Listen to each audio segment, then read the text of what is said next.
Chapter 129. The humiliation she had suffered in the backyard of the Meng family, the nightmares she had endured, and the pain of losing her son would all be repaid by the culprit 1,000 times over. Not only that, but he also had to avenge his sister. She knew her sister very well, and her brother-in-law treated her very well, unlike her who was tortured in the Meng residence. How could she have a shorter life than her?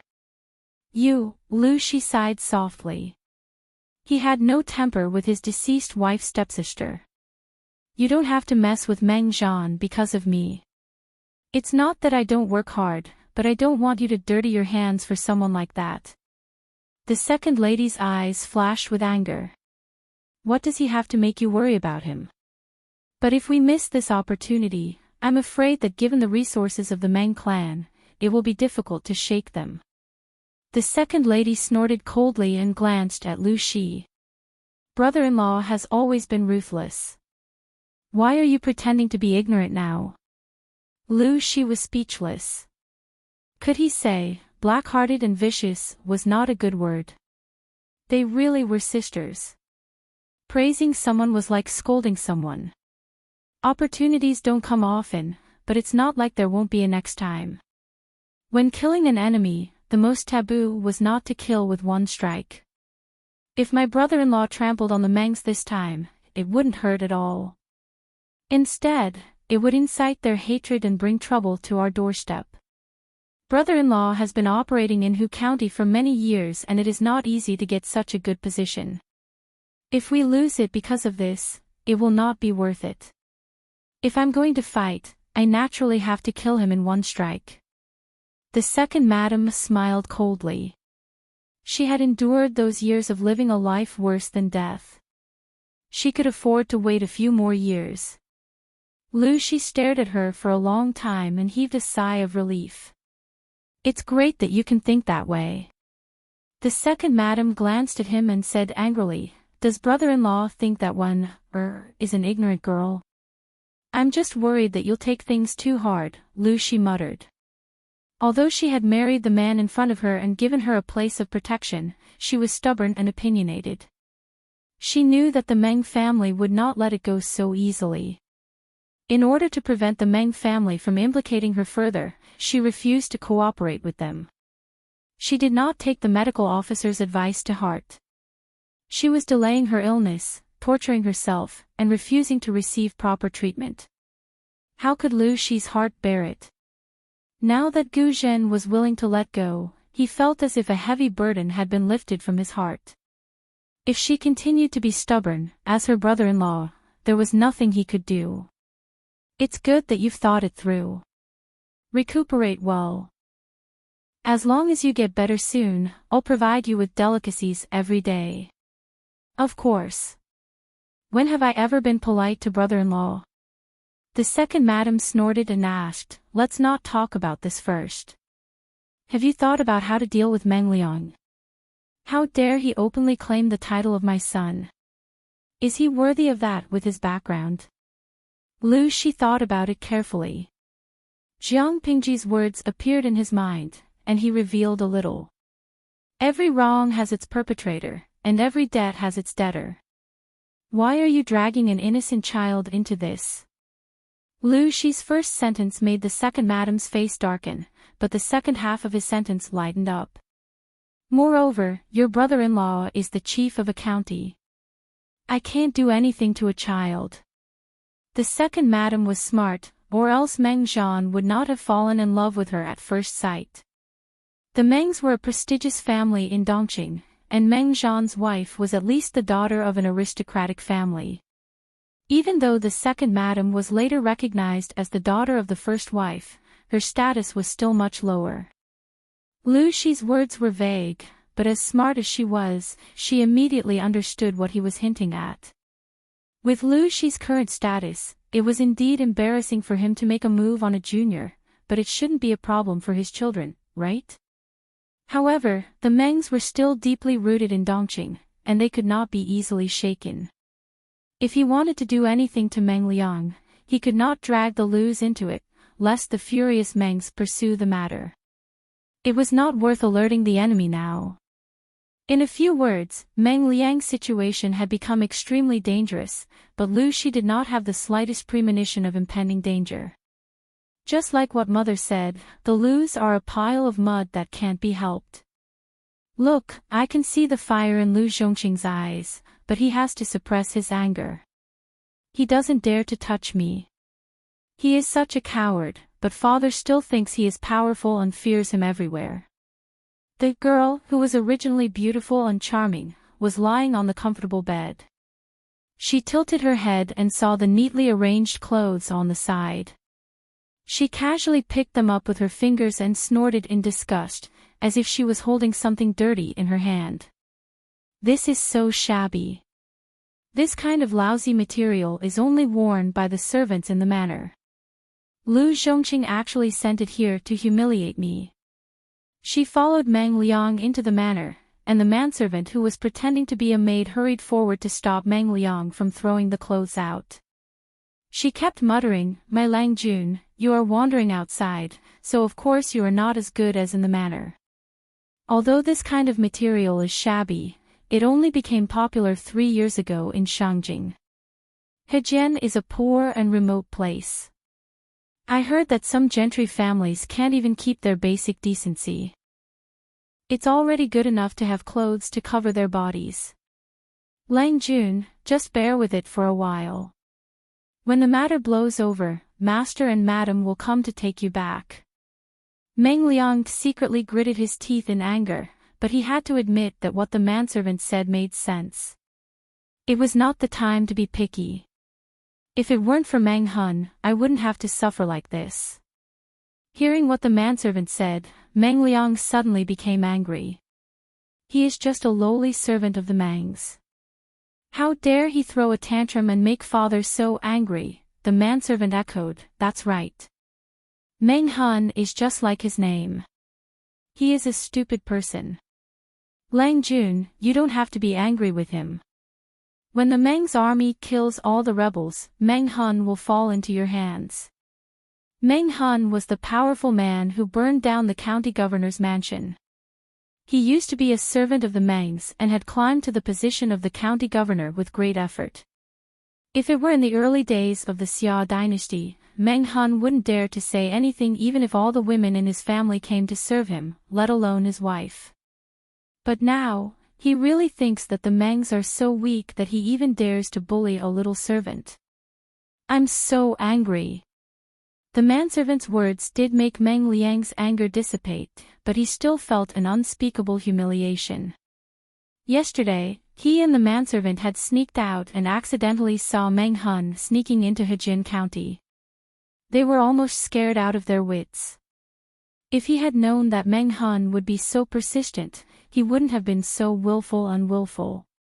He wouldn't have ditched his guards and followed his friends here. Damn it. Thinking of the little girl he should have gotten earlier, and then thinking of the current situation, he couldn't help but feel pain in his chest. But the manservant also reminded him that they should hide in Lu Shi's mansion for the time being. They would contact the guards and servants when they settled down. When there was someone protecting him, Meng Liang was naturally not afraid of Meng Hun. Meng Hun could be killed by a random knife. Chapter 130. Young master, don't be angry. It's not worth it to harm your health. At that time, madam will be distressed, and I will also feel uncomfortable. Meng Liang's temperament was eccentric and his methods were insidious. Countless servants and maids had been killed by him. Only the one by his side was perceptive. Her ability to take advantage of the situation and flatter others were far inferior to her. Ever since she started serving Meng Liang, she was still alive and well. Meng Liang's mood became much better after being flattered by the manservant. When they arrived at the Lu mansion, Meng Liang didn't feel threatened by Meng Hun's attention. Meng Liang's heart started to feel restless again. Ever since he had sex at the age of 11, he couldn't leave a woman for even a day. Now that his life was no longer in danger, he naturally had to think about those things that made him happy. He couldn't help but think about the graceful figure of the young lady from before. Unfortunately, He had just thought of a way to sneak in and hadn't had time to implement it. The manservant had a thorough understanding of Meng Liang.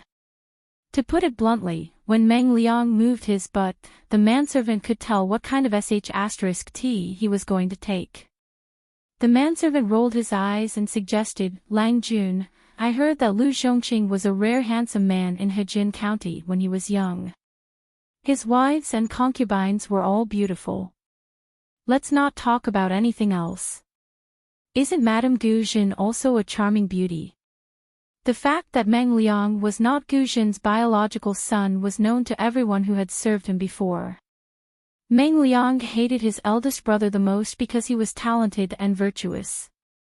All the elders of the Meng clan liked him very much and even decided to make him the successor of the clan. But what about him? Even though he was also the second son of the first wife, his actions were too absurd, and he accomplished nothing in his studies and writing. That was why Meng Liang liked to insult Meng Heng every time he got drunk. The secrets he revealed included the mystery of his birth. Because of this, it was unknown how many groups of maids and manservants had been secretly disposed of. He was the only one who Meng Liang liked and spared his life. Meng Liang's eyes widened. The servant's suggestion had opened the door to a whole new world for him. However, even though Gu Jin was not his biological mother, she was his biological mother in name. Moreover, she was his father's first wife. The manservant saw that he was obviously moved, but still pretended to be reserved, so he directly pushed him. Lang Jun is not related to that madam by blood. Moreover, I heard that Lu Zhongqing did not bring any concubines with him when he took office in Hu County. That madam has been alone for many years, how could she endure loneliness? Meng Liang was very tempted, and the servant took the opportunity to add more firewood. As for the fact that madam is master's legal wife, she has already remarried Lu Zhongqing. What does that have to do with the Meng family? She wasn't buried in the Meng family's ancestral grave after her death, and her name isn't recorded in the family tree either. She's no longer master's wife, and she's not related to you by blood. This. Meng Liang was completely convinced. When he thought of the fact that Gu Jin was once his father's wife, he felt an inexplicable excitement in his heart. The manservant continued, if Lang Jun is afraid of that lady's identity, I heard that Lu Zhongqing has a few beautiful concubines. Wouldn't they be able to please Lang Jun? If that doesn't work, doesn't Lu Zhongqing still have a daughter? Even though she's just a concubine's daughter and doesn't deserve you. Meng Liang raised his hand to stop the manservant and scolded him with a smile, you sly fellow, you know me best. The manservant lowered his head and smiled as he accepted Meng Liang's compliment. He secretly wiped the sweat off his forehead. Although it would be unfair to Lu Shi to shift the blame to Meng Liang, if Meng Liang's Lang Jun was still thinking about the young lady and left the Lu residence without a second thought, his life would be forfeit if he was unlucky enough to meet Meng Hun. His family was still making a living in Meng County. If Meng Liang died because of his carelessness, his family would not be able to survive either. He didn't want to be the accomplice of a villain, but he had to look out for himself. Only by serving Meng Liang well could he and his family live a decent life. He could only hope that those stupid guards would find his Lang Jun quickly and leave the Lu residence. Only then would they be able to commit less sin. If they were unlucky, Meng Liang would ruin all the women in Lu Shi's backyard, and he would be at his wit's end. With that thought in mind, the manservant helped Meng Liang change his clothes and prepared to hand them over to the maidservants in the residence to wash them. You! Come here. After searching for a long time, the manservant finally found a maidservant who was cleaning with a broom. When the maidservant heard the manservant call out to her in a rough voice, she was so scared that her head shrank. She stepped forward timidly and bowed. The manservant stuffed the clothes into the maidservant's arms and ordered her around. Go and wash Lang Jun's clothes and bring them back clean tomorrow. If they were still in the Meng residence, Meng Liang's clothes would be thrown away after wearing them once. Why would they be washed and worn a second time? But the manservant knew that the Lu residence was not like the Meng residence. They didn't have that many ready-made clothes for Meng Liang to change into. The maidservant lowered her head and took the bag of clothes. Her whole body was trembling, as if she was frightened by the manservant's overbearing aura. Seeing that the maidservant was so afraid of him, the manservant felt proud. It was as if he had regained the prestige of the Meng residence, but he still had to belittle her. A small place is a small place. Even the servants are so cowardly. Just a little louder and they're scared like quails. The maidservant left Meng Liang's courtyard with the clothes. When she passed by the garden, she was so angry that she threw the clothes to the ground and stepped on them to vent her anger. But when she thought of the conversation she had just heard, her heart trembled. Her eyes fell on Jiang Pingji's courtyard. The maidservant secretly bit her lip and squatted down to pick up the clothes. She changed her direction and didn't want to go to the laundry room. At that time, the key to Jiang Pingji's courtyard had already been locked. The maidservant could only ask the gatekeeper in a low voice. I have something important to tell Lang Jun in detail. Sister, please do me a favor and help me pass the message. I think Lang Jun is already asleep at this time. If it's not urgent, we can talk about it tomorrow. The maidservant shook her head. She was holding back the words in her heart. Her body was still weak and frightened. She had been transferred from the kitchen to the guest's courtyard as a maidservant. It was supposed to be a very leisurely job because there were very few people in the Lu residence, let alone staying overnight. But she didn't expect that a big Buddha would come today. She didn't pay attention to her volume and was overheard by the maidservant. This is very urgent. Please make an exception, sister. The gatekeeper sighed and said, then I'll help you pass the message. If you annoy Lang Jun, you'll have to bear the consequences. In fact, Jiang Pingji had already laid down to rest. Hearing the maidservant's message, she was still sleepy. She picked up her cloak and draped it over her shoulders. Let her in. The door opened and a figure wearing a maidservant's clothes walked in. Jiang Pingji immediately recognized the person. Chapter 131. The maid was the victim who had been forced by the servants when Jiang Pingji first came to the Lu manor. But she remembered that she had already instructed the butler to move her from the kitchen, where the work was heavy, to the guest room, which was very quiet. The maidservant raised her head. The words she wanted to say were stuck in her throat. She didn't know where to start. The more he couldn't speak, the more anxious he felt. The more anxious he was, the more he couldn't control his mouth. She thought that she would see her Lang Jun angry and feel that she was playing with her, but she didn't expect her Lang Jun to look at her tenderly and comfort her with a gentle voice. Jiang Pingji looked her up and down. Don't rush. Speak slowly. The rules of the Lu residence were not strict, but everyone had their own jobs, and the range of activities was fixed.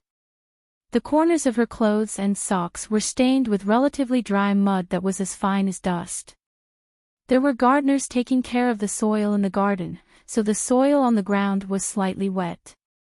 The mud was thicker and bigger, and it was also sticky. Therefore, the dust on her clothes and feet must have come from cleaning the guest room. At the moment, there were only Meng Liang and his servants in the guest room of the Lu mansion. The clothes in the maid's hands were also Meng Liang's. Her clothes were neat, and her hair was clean.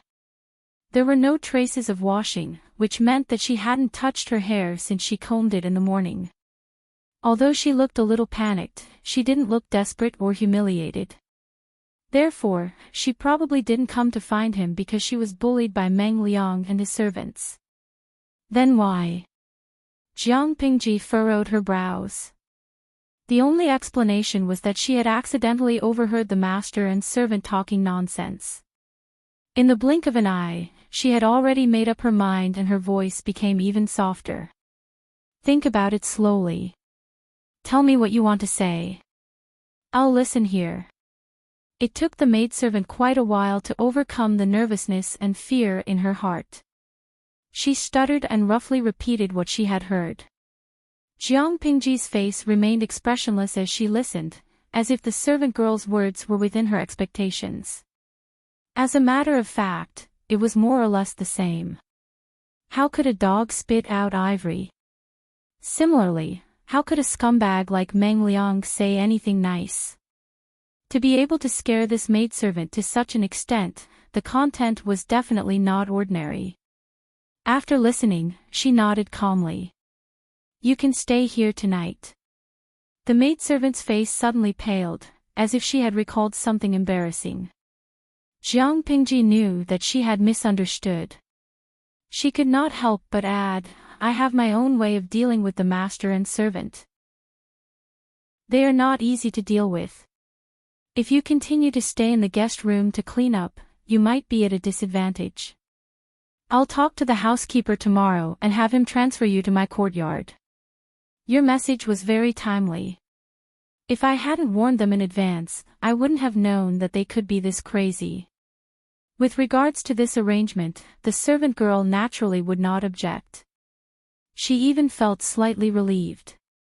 Perhaps because she had been hurt before, she was more sensitive to the emotions of others.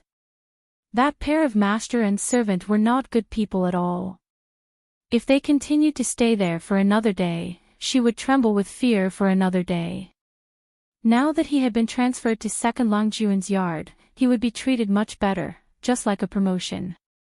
Thank you, Lang Jun. Jiang Pingji asked, what is your name? Your servant's name is Zhu. The maidservant replied respectfully.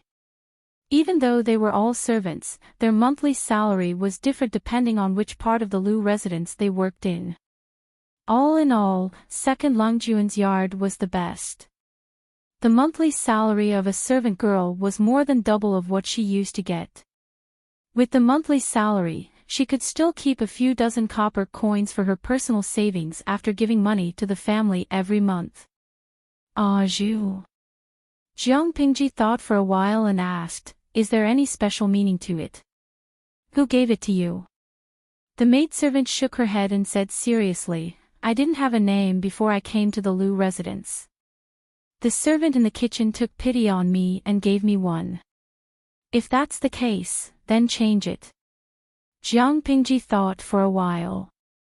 She already had Takshu and Xuanmei by her side, so she should add another one. Nongqin. The maidservant was illiterate, so she did not know which word was Nongqin. But it sounded much nicer than Zhu. Lang Jun had given it to her personally. Jiang Pingji was not sleepy, so she started chatting with Nongqin. Do you often do manual labor at home? I am very strong. Although her body was thin and weak, her strength was indeed greater than that of ordinary women. Otherwise, she wouldn't have been able to carry the red lacquered wooden stick and beat that servant until he breathed his last.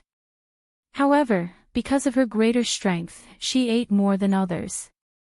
Jiang Pingji was amused by her answer.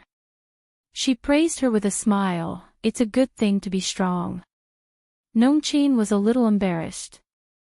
She had been scolded by her parents for eating too much when she was young. Her grandmother even saw her as a jinx. In the end, she listened to a broker in the neighborhood and sold her at a low price. Selling her not only earned the money, but also some monthly salary. As for how Nongqin would live in the future, her family did not care. Jiang Pingji said to Nongqin, do you want to learn martial arts from me? She wanted to change the world, and she had to start with the people around her. Who said women were not as good as men? As long as they did not disappoint her. Although it was a little late to learn martial arts at that age, she wanted people who were not afraid of death and had strength. The other requirements could be put aside. Nongqin was surprised, but she still nodded solemnly. Her life was saved by Lang Jun, so it belonged to him. Yes. Jiang Pingji smiled. Very good.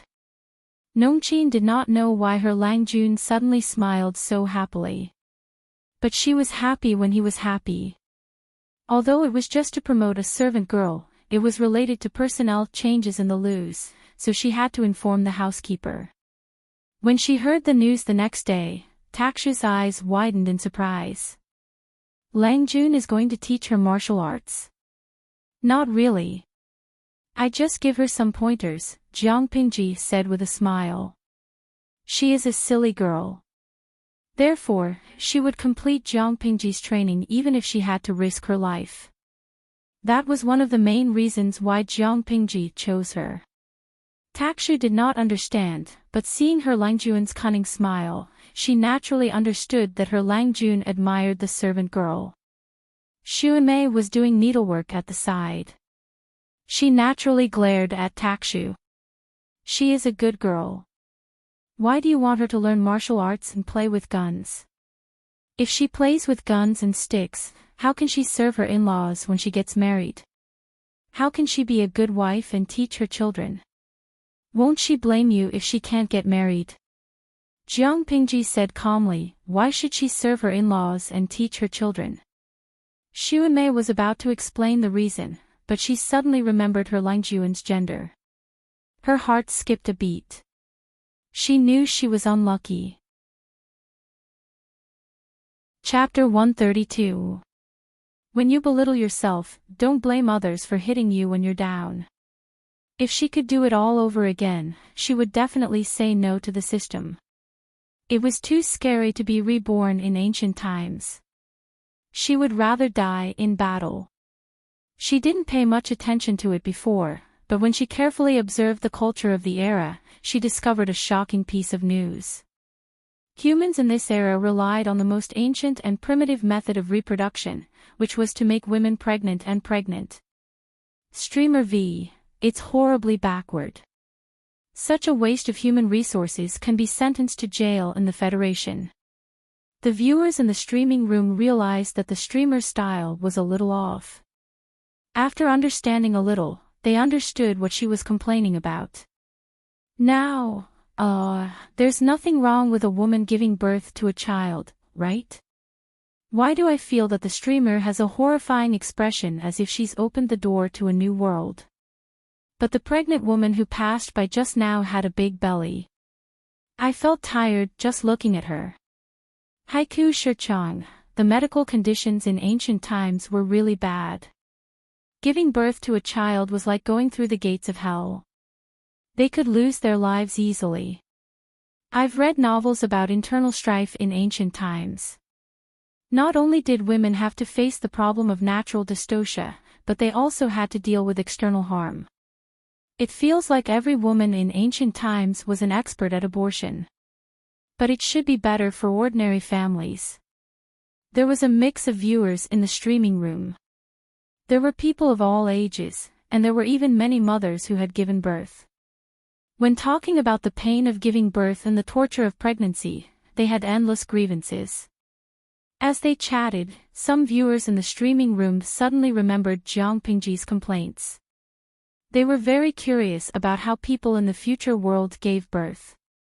Xinruo Binking, speaking of which, it seems like the streamer hasn't talked about how people in her world gave birth. Hot pot rice noodles, I wonder if test tube babies are popularized in the future world. Chunlai, test tube babies are possible, but I always feel that this kind of birth goes against nature and can easily cause social and moral problems. Because Jiang Pingji was complaining about the backward methods of childbirth in ancient times, the viewers in the streaming room boldly guessed that childbirth in the future world should be very simple, or it should be said that the burden on women was small. Otherwise, she wouldn't have complained so much. In fact, that was indeed the case. From Jiang Pingji's point of view, making women pregnant for a few months before giving birth completely went against the core human resources deployment strategy of the Federation. If anyone in her world dared to do such a thing, they would definitely be punished by the Federation and imprisoned for a few years. Host V, In my world, they definitely wouldn't use such a barbaric method of reproduction. Low efficiency, a waste of female human resources, and the quality of reproduction was also very worrying. Almost all women rejected this inhumane method of reproduction. There were frequent wars in the Federation. If they relied on such a slow method of reproduction, it was almost conceivable that most of the female resources would be used for reproduction. In that case, they would become reproduction machines instead of humans. This kind of behavior was completely prohibited by the Federation's human rights laws. No matter how dissatisfied Jiang Pingji was, she had to admit that the technology, civilization, and productivity of an era completely influenced the structure of society. Reproduction was inseparable from women, and reproduction required time and energy, which also forced women in this era to be confined to the backyard and inner courtyard, unable to create the production value that they deserved. As time passed, their social status would gradually decline. Thinking of this, she couldn't help but start bombarding the system. "It's all your fault." He couldn't even let her die in peace. This was a violation of her human rights. "Do you know how many people are waiting in line to be reborn? Are you still complaining about me?" It was already good enough that it wasn't deeply grateful, but it was still bombarding it. Which system would be so aggrieved? You have to understand one thing. Transmigration or rebirth can't turn a pig into a human. Jiang Pingji sneered and opened up her venomous tongue. Smart and capable people can do well anywhere. There's no need for you to interfere at all. Losers will always be losers no matter where they go, unless you let them transmigrate and rebirth and conveniently give them IQ enhancement surgery. She didn't have a good life in her previous life.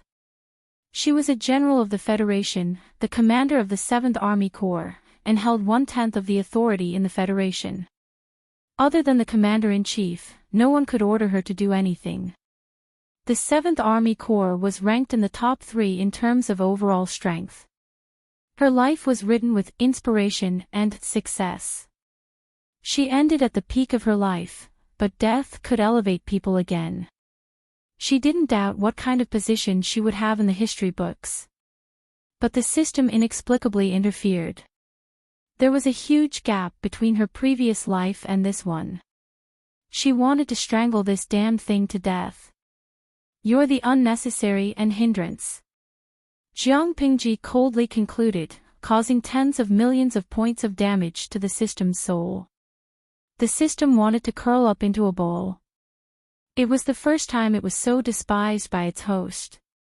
She even bombarded it for being a hindrance. In order to not be despised anymore, it felt that it needed to level up so that it wouldn't continue to be looked down upon. "Host, if you continue to act like this, I'm really going to throw a tantrum." The system bombarded her ears, and its grievances could be heard through the electronic voice. "I wanted to wait for 2 more days, but now I've decided to level up immediately." Level up. She had just fused a bit of force to level up her streamer's level, and now the system was about to level up and evolve. "What a coincidence, hee hee." The system said, "Children will grow from babies to adults." As the host, in order to keep up with the host's pace of growth and to better complete missions, the system has to level up again and again. After all, every host was different. Whether it was the host's identity, origin, gender, personality, or even habits, they were all unique. As an inflexible intelligence, the system naturally couldn't treat all the hosts the same way. In order to increase the tacit understanding between the host and improve the host's service enjoyment, the system had to level up and keep up with the times. Not to mention that Jiang Pingji had already despised it to such a state. If it didn't level up and let her see its powerful abilities, it wouldn't be able to live on. It would let Jiang Pingji understand how important it was. With such a powerful cheat, it could be a winner in life. It said. Of course, some functions will be unlocked and some settings will be changed according to the host's conditions. In addition, for the system to operate normally without errors, it needs to be checked and upgraded regularly. It's also necessary to download patches. Jiang Pingji nodded secretly. I see. You really should level up and get some patches. Not to mention other things, its inflexible personality and way of doing things were indeed a little contradictory to her. Right, how long will it take for you to level up? For the first level up, there isn't much to download and install, and the time taken is also short. It will take about 12 hours. In order not to affect the host's daily streaming, the system will choose to automatically level up when the host turns off the streaming. She raised her eyebrows. I can only have 12 hours of peace. System. Get lost. Chapter 133. Even though it was just a polite greeting, Jiang Pingji had said that she would visit Wei Yuan's house the next day to apologize. However, Wei Yuan still held a grudge against her, but he couldn't make it too obvious. As a result, Wei Yuan's expression remained cold and stiff. Even though he tried his best to soften his attitude and make himself appear less stiff, it was the opposite of what he wanted. Jiang Pingji took in all of his emotions. Is your cold getting better? Jiang Pingji asked with concern. You look a little pale. I'm fine. I've already taken some medicine. I'll be fully recovered in 2 days. Wei Yuan stroked his beard awkwardly. He didn't have a cold, he just got sick from anger.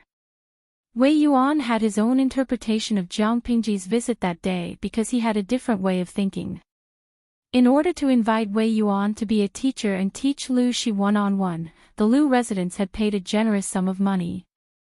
Not only did he pay for his studies, but he also received a considerable sum of money every month.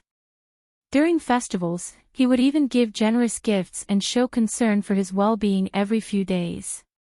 In the whole of Heijin County, the Lus had been giving him the best treatment. However, Wei Yuan had been taking a few days off recently.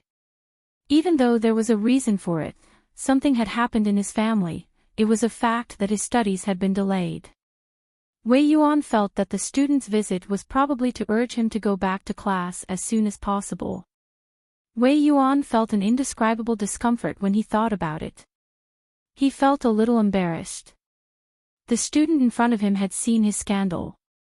Even though they both had a tacit understanding and didn't bring it up, Wei Yuan was not easily fooled. How could he not know that Jiang Pingji already knew about it? Under such circumstances, he felt uncomfortable teaching the student again. He had to face the student's face every day. If it was in the past, Lu Shi would have scolded him in a righteous and confident manner. But now, he tried to imagine the situation in his mind, and a scene appeared in his mind. It made him even more uncomfortable. He simply could not tolerate that kind of situation. On one hand, the student seemed to be bowing respectfully to him, but in reality, there was no sincerity in it. On the other hand, the student was staring at him with a pair of eyes that seemed to see through everything. That feeling. It was as if all the clothes on his body had been stripped off and thrown in public. Wei Yuan knew that he was overthinking things, but he couldn't control his imagination. This student knew about the shameful scandal that he had tried so hard to bury. This made him, as a teacher, unable to straighten his back. They weren't even in school yet, but he already felt a sense of embarrassment and stage fright. Thinking of this, Wei Yuan's mood became even more complicated. Jiang Pingji acted as if she didn't see Wei Yuan's expression. She pushed the gifts that she had prepared beside her forward and said, "Master has been feeling unwell recently, but I haven't been able to visit you personally. I have let you down. If you don't mind, please accept this student's gift." Wei Yuan didn't want to accept it, but he seemed to think of something and changed his mind. He had the maidservant accept the gift. "From what you said yesterday, is Xiongqing back?" Jiang Pingji nodded. "My father has been back from Hu County for more than half a month, but he's still resting at home due to the long journey. He hasn't gone out to make friends or visit anyone. My father has always admired your talent and knowledge. If you wish to visit, I can pass on your message. Wei Yuan shook his head. Though Lu Shi at that moment was the same as before. There was no trace of the intimidating aura from before. Since Zhongqing is still resting, I won't disturb him. Wei Yuan chuckled and teased, as for your words of admiration, there's quite a bit of falsehood in them. Who doesn't know that Lu Zhongqing is famous for being knowledgeable in Hejin County? You're being modest. My father and you specialize in different fields. How can we compare? My father is the governor of Hu County, and he works for the people. You, on the other hand, live in seclusion at home and concentrate on your studies. When it comes to being an official, of course you can't compare to my father. But when it comes to learning, I'm afraid my father can't compare to you. Jiang Pingji answered with a smile. It seemed like she was telling the truth, but there was a hint of praise in her voice. Although Wei Yuan didn't want to admit it, he had to admit that his dull student had become more talkative after going through the ordeal. If it was in the past, he would have told the truth and offended him, which would have made him unhappy. Although Wei Yuan was an old-fashioned and strict scholar, deep down, he still liked to listen to flattery. But even though it was pleasing to hear, he couldn't continue with the speech he had prepared after Jiang Pingji's tactful reply. Originally, he had wanted to temporarily resign from his position as the teacher of the Lu Manor because of his illness and lack of energy. He wanted Lu Shi to teach him personally for a few months. He had even thought of a reason. Lu Shi and his beloved son had been separated for so many years. The father and son needed time and space to communicate. But now, if he continued to say that, it would seem like he was being unreasonable and purposely wanted to give up on his student. Wei Yuan felt a little conflicted. Jiang Pingji looked at him coldly. The audience in the streaming room was getting impatient. What was so interesting about watching two ancient people exchange pleasantries? Xinrua Bingqin, this is so depressing. When can you stop looking at him? Although Wei Yuan's looks were decent for his uncle's generation, he wasn't a peerlessly handsome uncle. He couldn't even lick the screen. Jiang Pingji laughed at the complaints of the readers. Host V, are you bored? Why do I feel like Mr. Wei Yuan's psychological activities are super interesting? Countless ellipses appeared in the streaming room. Everyone, host, we're not well educated. Don't make fun of us. Their eyes were sore from staring, but they still couldn't see any changes in Wei Yuan's expression, let alone analyze his thoughts. Between a teacher and a student, the most important thing was to test them. Wei Yuan was no exception. He knew Lu Shi's progress in his studies and his talent in this area. His questions were simple and easy to understand. After a long time, Wei Yuan stroked his beard and sighed.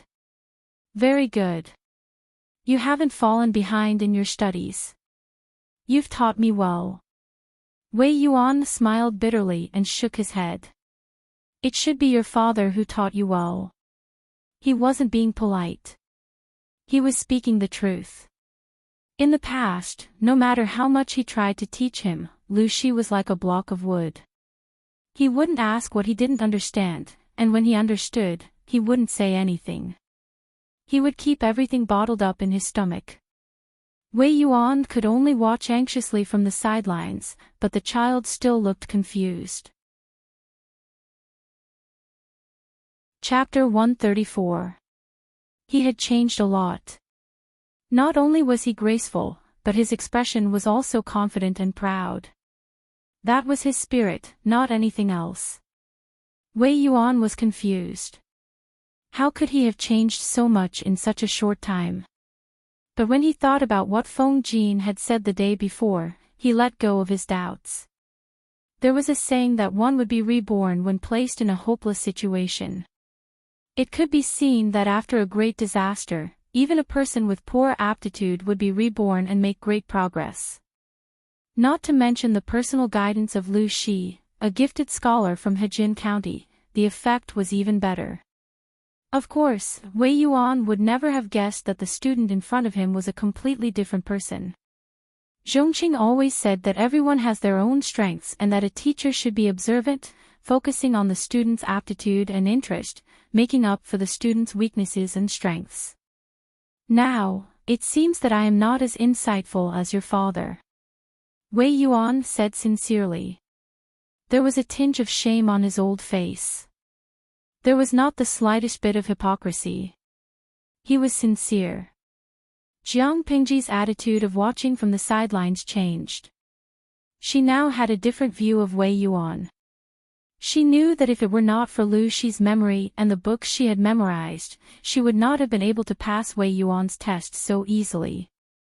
Lu Shi's grades had something to do with Wei Yuan, but it was not that important.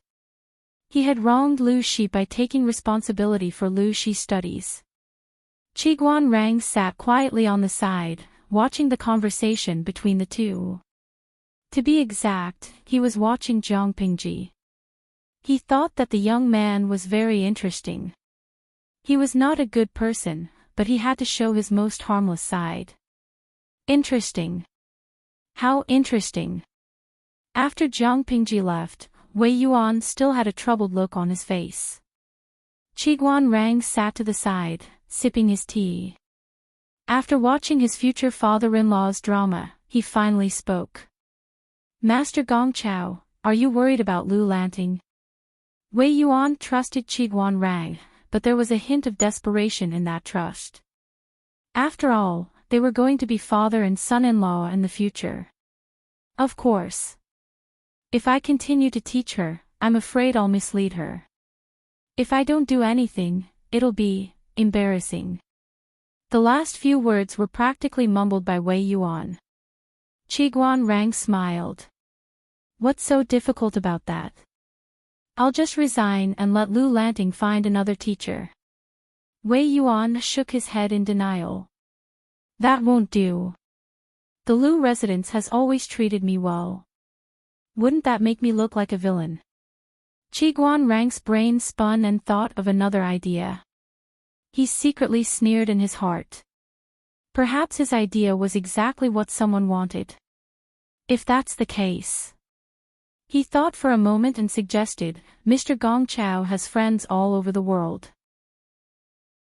Don't tell me you don't have a suitable teacher for Lu Lanting. All you have to do is to decline the offer and sincerely explain your reasons. You can't bear to delay Lu Lanting's studies and recommend a teacher who is suitable for her. When the time comes, the Lus will not misunderstand you and may even praise you for your generosity. Wei Yuan considered Qiguan Rang's suggestion seriously.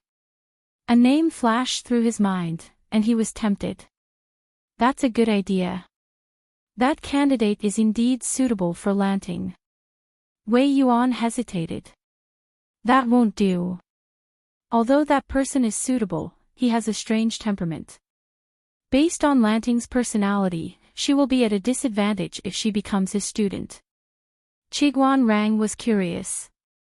What kind of person could make Mr. Wei Yuan so tempted and yet so hesitant? Who is Mr. Gongcao's candidate? Wei Yuan casually replied, Lengge Yuanjing is the most suitable. In layman's terms, Wei Yuan was a famous teacher in the education world. If he recommended someone to the Lus, then the candidate must be of a higher level than him. Otherwise, he would be suspected of shifting the blame. However, the candidate must be of a higher level, suitable for Lu Lanting's temperament, and virtuous. No matter how he thought about it, there was only one candidate. Lengge Yuanjing. Qiguan Rang murmured in surprise.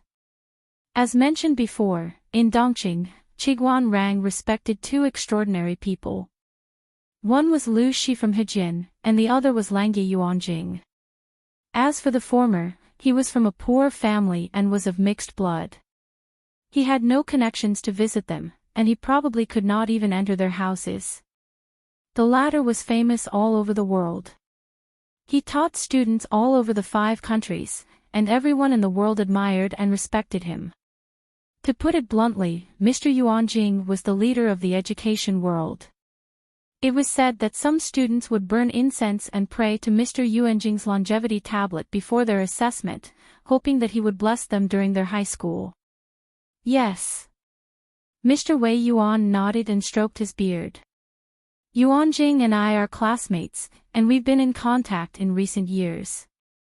Thinking about it, if I write down the ins and outs of the matter, Yuanjing will consider me and accept Lanting. Even if I can't become his student, I can still study in Langya Academy. There are many knowledgeable scholars there, and it'll be better than studying alone. Mr. Wei Yuan felt much better when he thought about it. Qiguan Rang smiled bitterly. If it's Mr. Yuanjing from Langya, the Lus will be very satisfied. Mr. Wei Yuan snorted. Throughout Dongqing and the 5 countries, no one is better than Yuanjing. It was said that people of the same trade were enemies. However, if the other party was Yuanjing, he was convinced. Not to mention anything else, just the fact that Yuanjing went to the northern borderline a few years ago and fought for the 3 cities made him inferior to Yuanjing. On the other hand, Jiang Pingji seemed to have expected it. Her mood remained cheerful. The viewers in the live stream also noticed this. In the words of the system, they were laughing like a sly fox that had gotten its way. Sanghai Yishengxiu, every time I see the host smile so brightly, I feel like something bad is going to happen. Hongjun Laozu Jihua, who said nothing good is going to happen? To be more precise, it's the host who is lucky. At least, since she started following the updates of the streaming room, she had never seen anyone make Jiang Pingji suffer a loss. At most, it would be her giving in once or twice. Jiang Pingji got off the carriage, and a magpie flew over from the sky. She smiled and sighed. There's a magpie. It seems like something good is coming.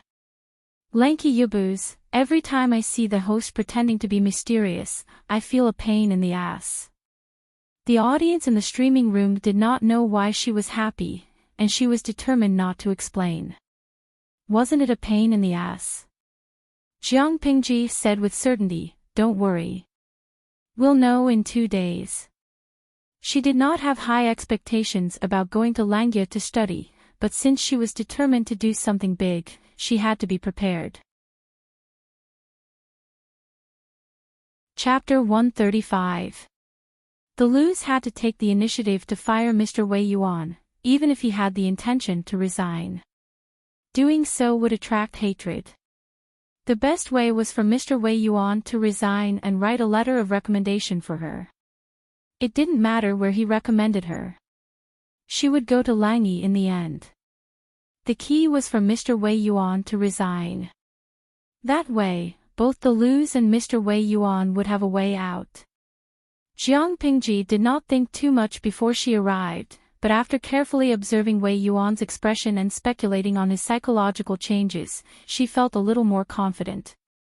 The man was more understanding than she had imagined, or rather, he was a truly benevolent teacher who was willing to consider his students' future. In this era, a teacher for a day was a father for life. Many teachers knew that they weren't suitable for teaching, but they would persist for the sake of their pride. That would only lead the students astray. Even though Wei Yuan had his faults, he was a righteous man. He wouldn't make things difficult for his students. Langyi. TSK, I hope it won't disappoint me. She opened her sandalwood fan and leaned against the table. She closed her eyes and looked relaxed, but her mind was working on something. The war situation in this era was completely different from her era. There were too many differences. If they really wanted to do something big and fight for the world, they would have to compete for food, manpower, and territory. Grain was needless to say. They could always find a way to get their hands on it. Feeding off the enemy was one of the ways. Territory was easy. It was only a matter of time before Dongqing became chaotic. In the next few years, it wouldn't be too difficult to find a place. She had already picked a place. The second problem was manpower. She could make do with other things, but manpower couldn't be easily dealt with. Manpower didn't just refer to military strength. Simple troops could be solved with rice and money. Soldiers could be built, horses could be bought, and with a little training, it would be more or less presentable. But it wasn't so easy to get high-level civil and military talents. In this era, the literacy rate was too low. There were very few literate people. Talented people were even rarer. Truly talented people mostly had their own ambitions and goals. If they couldn't be completely convinced, they couldn't be used. Jiang Pingji wasn't worried about not being able to convince them. She was worried about not being able to find such talents. We'll talk about it after we get the talent. The other problems can be postponed. In her words, once you enter her door, you are her person. It was the same whether he was alive or dead. Her subordinates were only those who had retired, those who were still in office, and those who had died in battle. Whoever wanted to get off halfway would be slapped to death.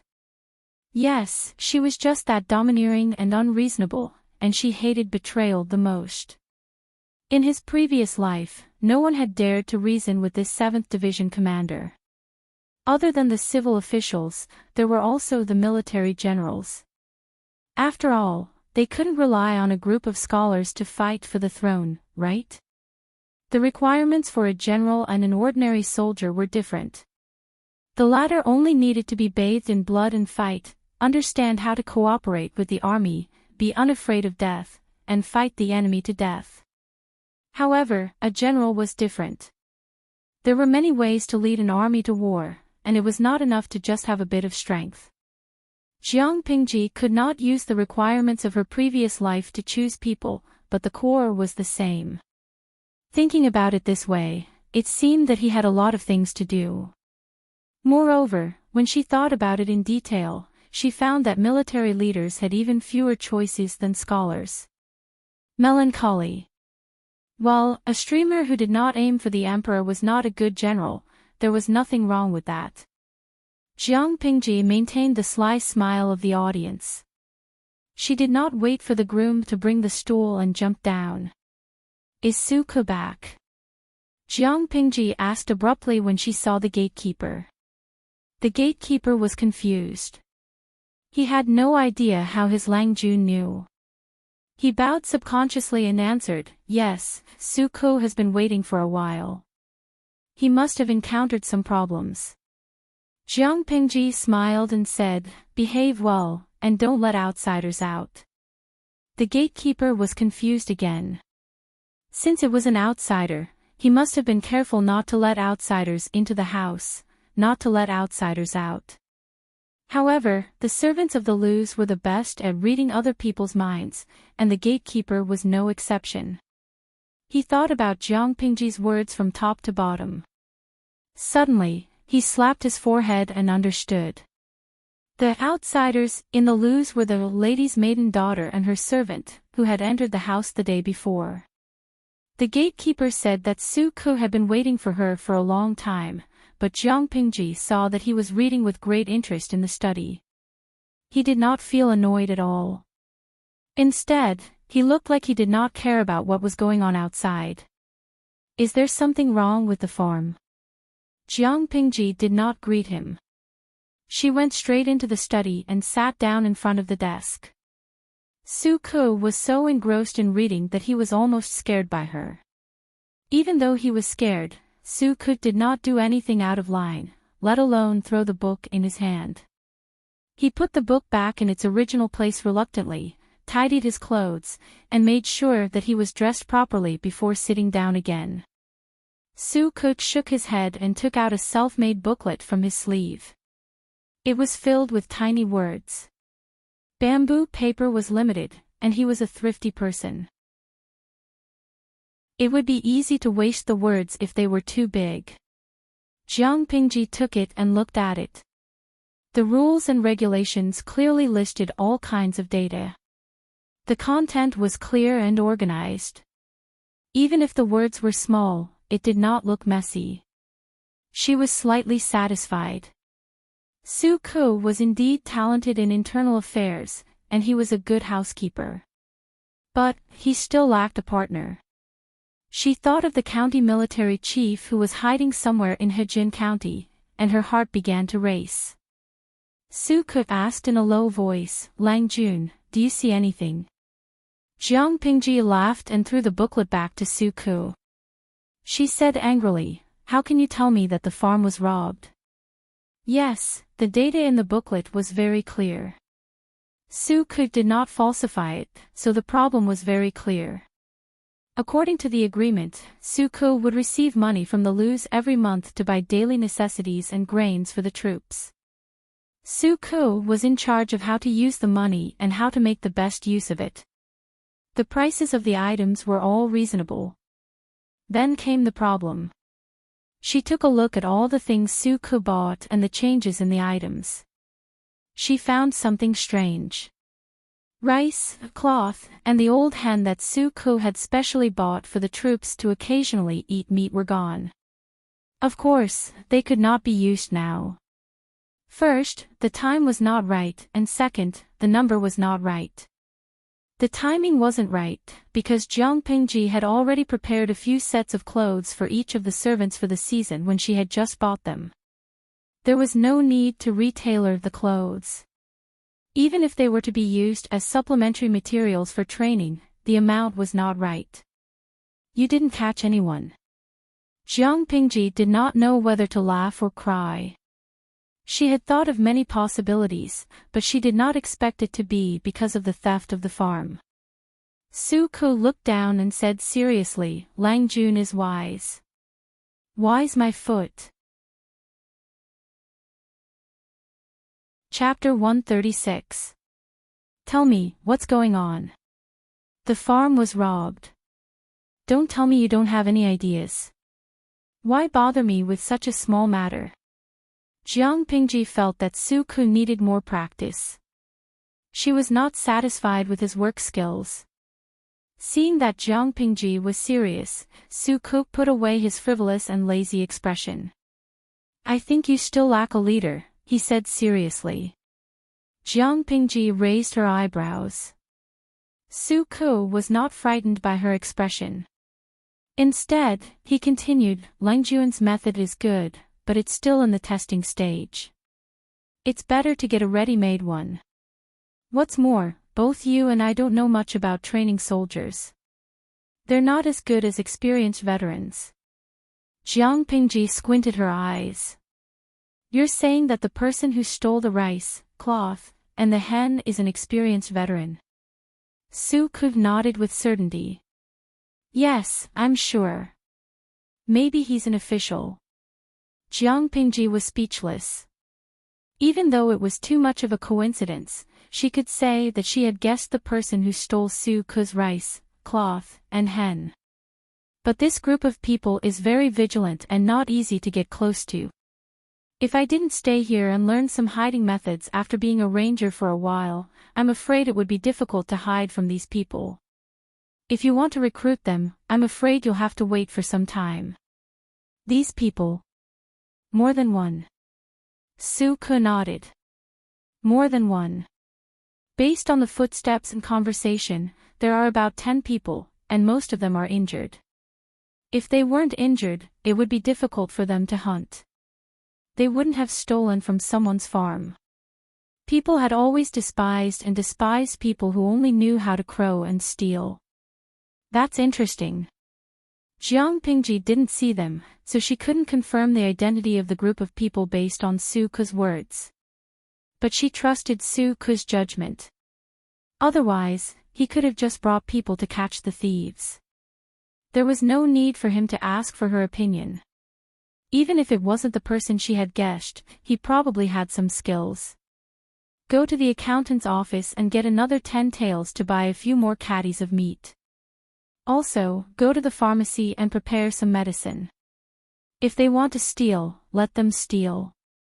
Remember, there's no need to hide it from them. You must let them know that we've discovered their tracks and intend to show them mercy. If one day was not enough, then he would send them for 2 more days. He would send them every day until their injuries were better. In any case, they were not worth much money. What he had eaten from her would eventually be returned. This was also a test. If they had a sense of shame, they would definitely feel ashamed and bashful. This was a way to build a favorable impression. If they did not have any sense of shame or guilt, Jiang Pingji could also change her plan. Her initial impression of these people would also be greatly reduced. In any case, it was just some rice and minced meat, and the investment cost was small. If everything went smoothly, the return would definitely be generous, and it could be considered a steady profit. Su Ku listened to Jiang Pingji's words and maintained a surprised expression. How could he not be shocked? He thought he was shameless enough to scheme against others, but he didn't expect his Lang Jun to be even more shameless. Seeing his stupid expression, Jiang Pingji snorted angrily. Good deeds don't leave their names. They are either really good people or brainless good people. Which one do you think your Lang Jun is? Su Ku was silent. His Lang Jun scheme could not be considered as a good person, but she was not brainless. Therefore, she would not do something like, good deeds don't leave their names. Not only did she have to leave her name after doing a good deed, but she also had to make others feel grateful and guilty. According to the moral standards of this era, 2 words were written on Jiang Pingji's face. Shameless. But he liked it. Su Ku burst into a smile. Jiang Pingji fanned herself and suddenly said, Xiaoyu, you should smile more, so that you don't waste such a good appearance. Su Ku stopped smiling and said stiffly, Lang Jun, you are making fun of me again. She snorted. Last night, I went to Lang Lang Alley with my father. Although I didn't go in, I stayed in Yingchen brothel nearby for half the night. Although Xiaoyu doesn't want to admit it, after careful comparison, I still think that Xiaoyu is 100 times more beautiful than those girls. Su Ku was speechless. There was a lot of information in that sentence. I'll take you there when I'm free. Jiang Pingji added with a smile. Why would Lu Shi suddenly want to take her to a brothel? She wouldn't believe that Su Ku wasn't involved in this. One had to pay for what he had done. Did he think that he could get away unscathed after causing trouble for her? In his dreams. Of course, Jiang Pingji had enjoyed herself last night, but that did not offset the trap that Su Ku had set for her. Su Ku still looked as if he had nothing left to live for. He had faintly realized that his Lang Jun was not only evil, but she also had a bad taste. What else could he do other than lie down and let her tease him? He only hoped that his Lang Jun was not gay and did not like men. Otherwise, he would feel a lot of pressure. Although the world nowadays liked men, there were still a few straight men who scoffed at this phenomenon, such as Su Ku. Jiang Pingji did not know what Su Ku was worried about. Even if she knew, she probably would not care. First of all, although she liked men, a rabbit would not eat the grass near its nest. She still had her principles when it came to right and wrong. Under the premise that she was a superior and a subordinate, she would keep a safe distance from the opposite sex or female subordinates who had a partner. She did not want any scandals to spread and bring fear to other families. That was completely unacceptable for Jiang Pingji, who had high mental requirements. That was not the only thing that Su Ku had come to talk about, but it was more important, so he mentioned it first. After the servants used the prescription that you gave them, the effect was very good. During the second day of training, they were in good spirits. For people who did not exercise often, when they suddenly received a large amount of exercise, their bodily functions would have serious discomfort. Muscle soreness was considered mild. This caused the training on the second day to be affected by the fatigue from the previous day's training, and the efficiency was extremely low. Jiang Pingji had left a massage prescription with pictures and words. Every technique was marked with the parts that needed attention and the appropriate amount of strength. Almost everyone could learn it. Su Ku made all the servants memorize it and apply it on the spot. The effect was indeed good. According to the servants, their forelimbs were originally stiff and sore, and they couldn't feel where their arms and legs were. However, after massaging them according to the prescription, their forelimbs became warm, and the soreness was greatly reduced. It was so comfortable that it was like soaking in a hot bath. Jiang Pingji was not surprised by this reaction. This kind of massage technique was originally compatible with military school students' training. After all, not everyone had the luxury of using nutrient solutions to relieve the pressure of training. Most ordinary students relied on this technique, and it had been tested and improved countless times. It was absolutely effective and safe. Chapter 137. I've seen what you've written. This is just the beginning. Anyone can do well if they put in all their effort. However, the most important thing about this kind of thing is perseverance. It's not hard to train hard for 1 or 2 days, but it's hard to do it all year round and even cultivate it into a habit. These people did not have the qualities that an elite soldier should have. Jiang Pingji was not as optimistic as Su Ku. She had led the most elite lion troop, and her eyes had long been trained to be picky. If she were to choose according to her standards, she would not be able to find a soldier who could completely meet her requirements in thousands of years. Of course, the situation of war in ancient times was different, and the conditions could not be so harsh. Su Ku saw that Jiang Pingji didn't seem to be satisfied or dissatisfied at all. He sighed in his heart. Lang Jun was indeed someone who wanted to do big things.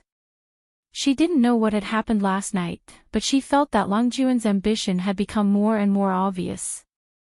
I'll try my best to supervise you. I won't let you down, Su Ku promised seriously. Jiang Pingji snorted. Why would I be disappointed? Su Ku was startled. His lips moved, and just as he was about to speak, Jiang Pingji interrupted him again. If they don't train seriously, they'll lose their lives. Let me tell you something. There's been a commotion in Song Prefecture's Meng County. I'm afraid it'll be difficult to quell the civil unrest. The distance between Hejin County and Meng County in Sangzhou was less than half a month. If the rebels and bandits enter Hejin County, these people will not only have to wipe out the bandits in the mountains near Hejin County, but they will also have to deal with the rebels and bandits who are desperate. Jiang Pingji's eyes were fierce. Her eyes carried a murderous aura that even experienced generals might not have. It made people shiver. I've said it before. The Liu family doesn't raise useless people. She said coldly, if you don't want to live, then you'll die. For Jiang Pingji, the wars in the ancient times were at most labeled as violent. They were far from being cruel. After seeing a true mountain of corpses and a sea of blood, as well as a true purgatory on earth, the others were nothing more than this. Su Ku's eyes widened slightly. He did not seem to notice the words in front of him. His attention was completely focused on the sentence, there's something unusual in Meng County, Tsang Prefecture. Meng County, Tsang Prefecture. Su Ku was shocked out of his wits. He then said, that concerns the vital point of Dongqing. How could there be civil unrest? Jiang Pingji rolled her glasses and said nonchalantly, if it's chaotic, then so be it. What does that have to do with me? Su Ku almost choked on his own saliva after hearing her words. Although the Dongqing royal family was unpopular, the power of the aristocratic families was increasing day by day, and the monarch of a country was no longer as deterrent as before, nor was it as charming as before to attract the loyalty of scholars. Dongqing was still a country. His Lang Jun's father was still the Dongqing commander-in-chief. Was it really okay for him to say this so bluntly? Without waiting for Su Ke to speak, Jiang Pingji said, I'm just a commoner. How can I have a say in national affairs? The civil unrest in Song Prefecture and Meng County would naturally worry the important officials of the imperial court.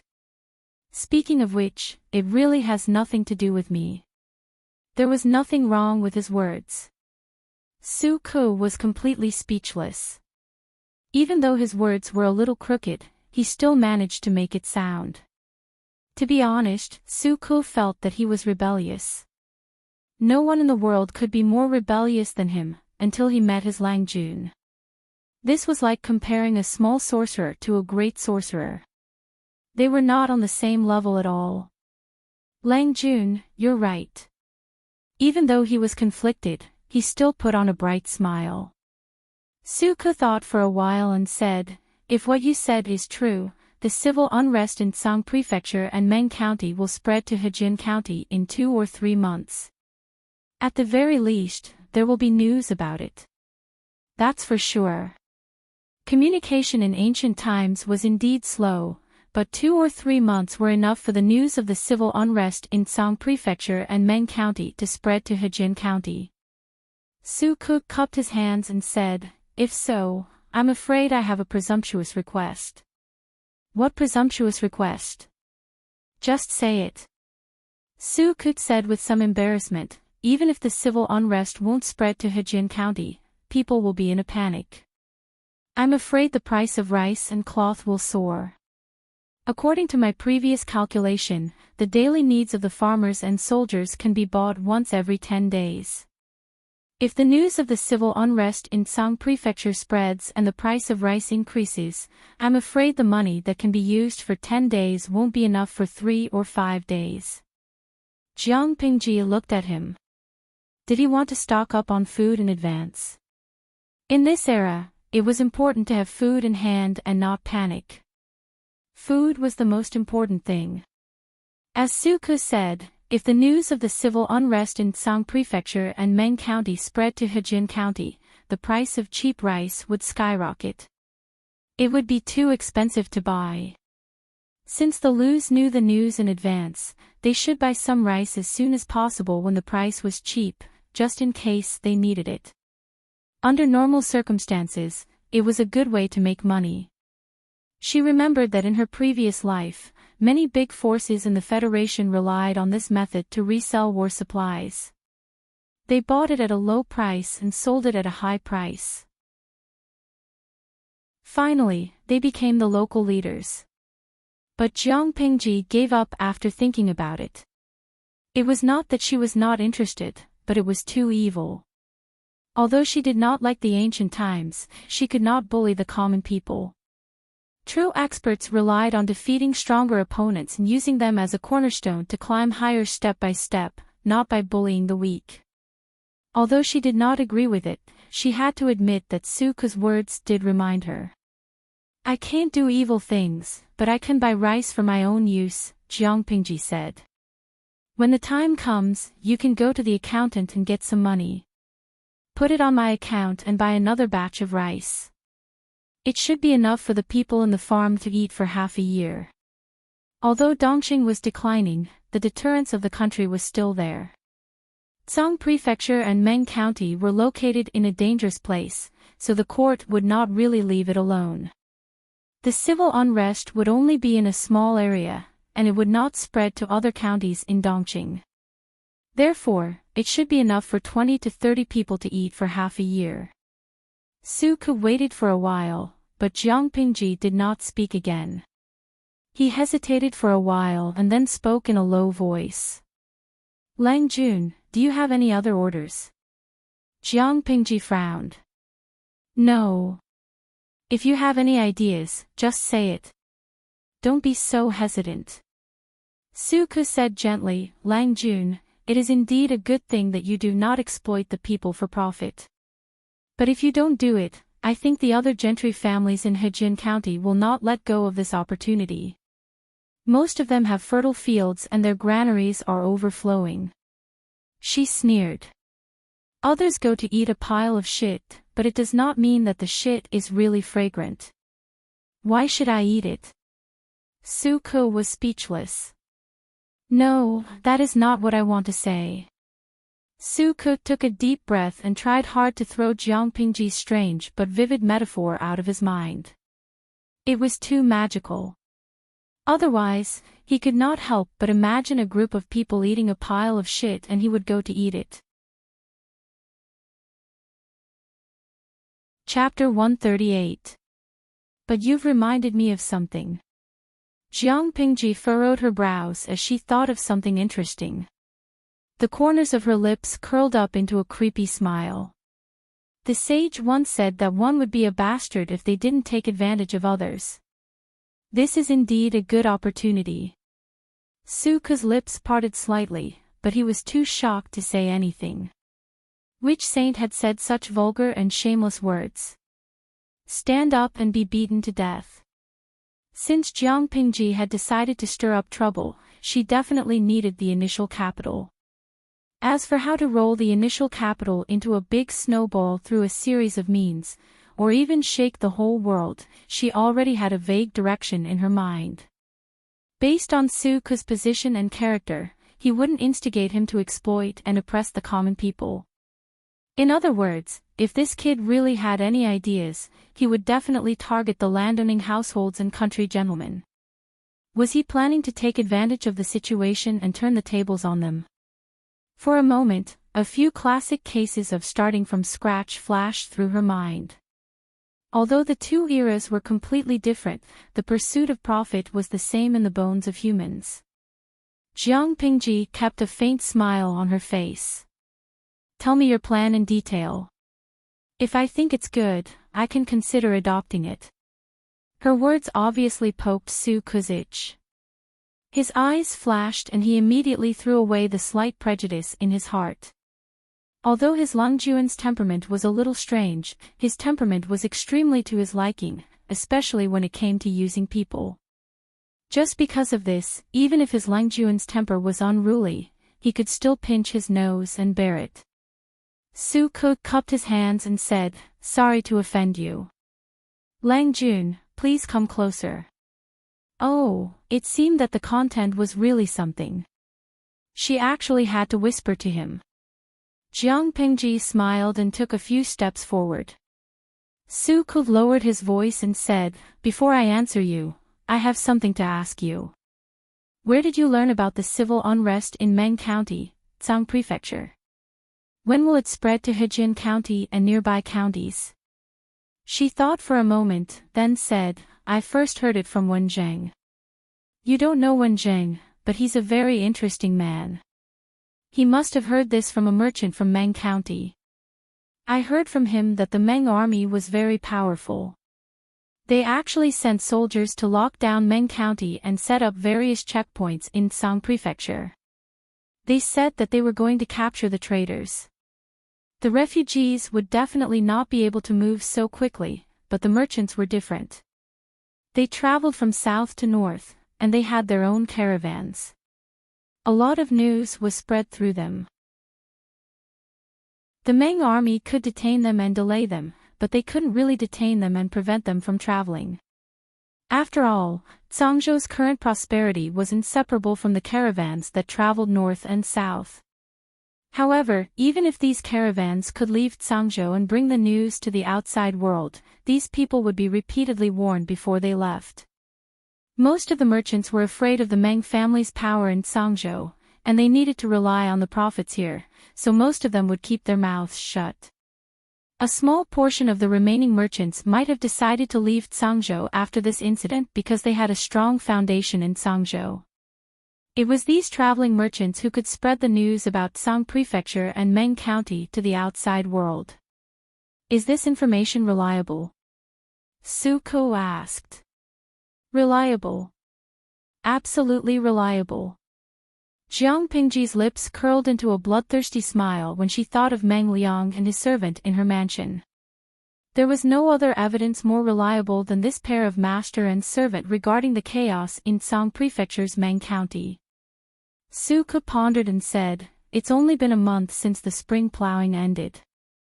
If we wait for the chaos in Tsang Prefecture's Meng County to spread, I'm afraid we'll have to wait for the summer planting, which is far from the autumn harvest. The farmers are still short of money, and they've probably spent half of the previous year's harvest. If the chaos really spread, the people will be anxious and will stock up on rice. How could the unscrupulous rice merchants let go of such a good opportunity? As the saying went, with food in hand, one would not panic. If the chaos in Song Prefecture's Meng County spread, how would the people react? This was a question that could be easily answered. Su Ku could even imagine how high the price of grain would go. It wasn't an unfounded fear. It wasn't the first time he had witnessed such a scene when he was young.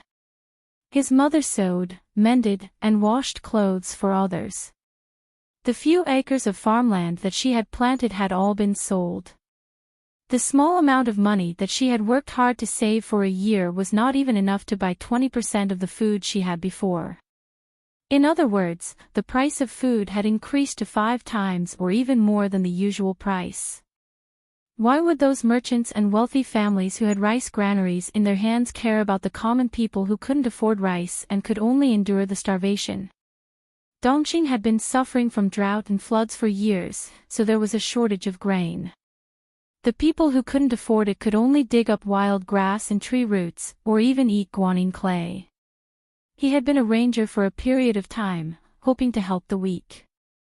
He had been to many places, and the scenes he had seen were even more shocking. Merchants have always been after profits, Jiang Pingji said. That's not strange. What I'm more curious about is that you're trying to get something for nothing.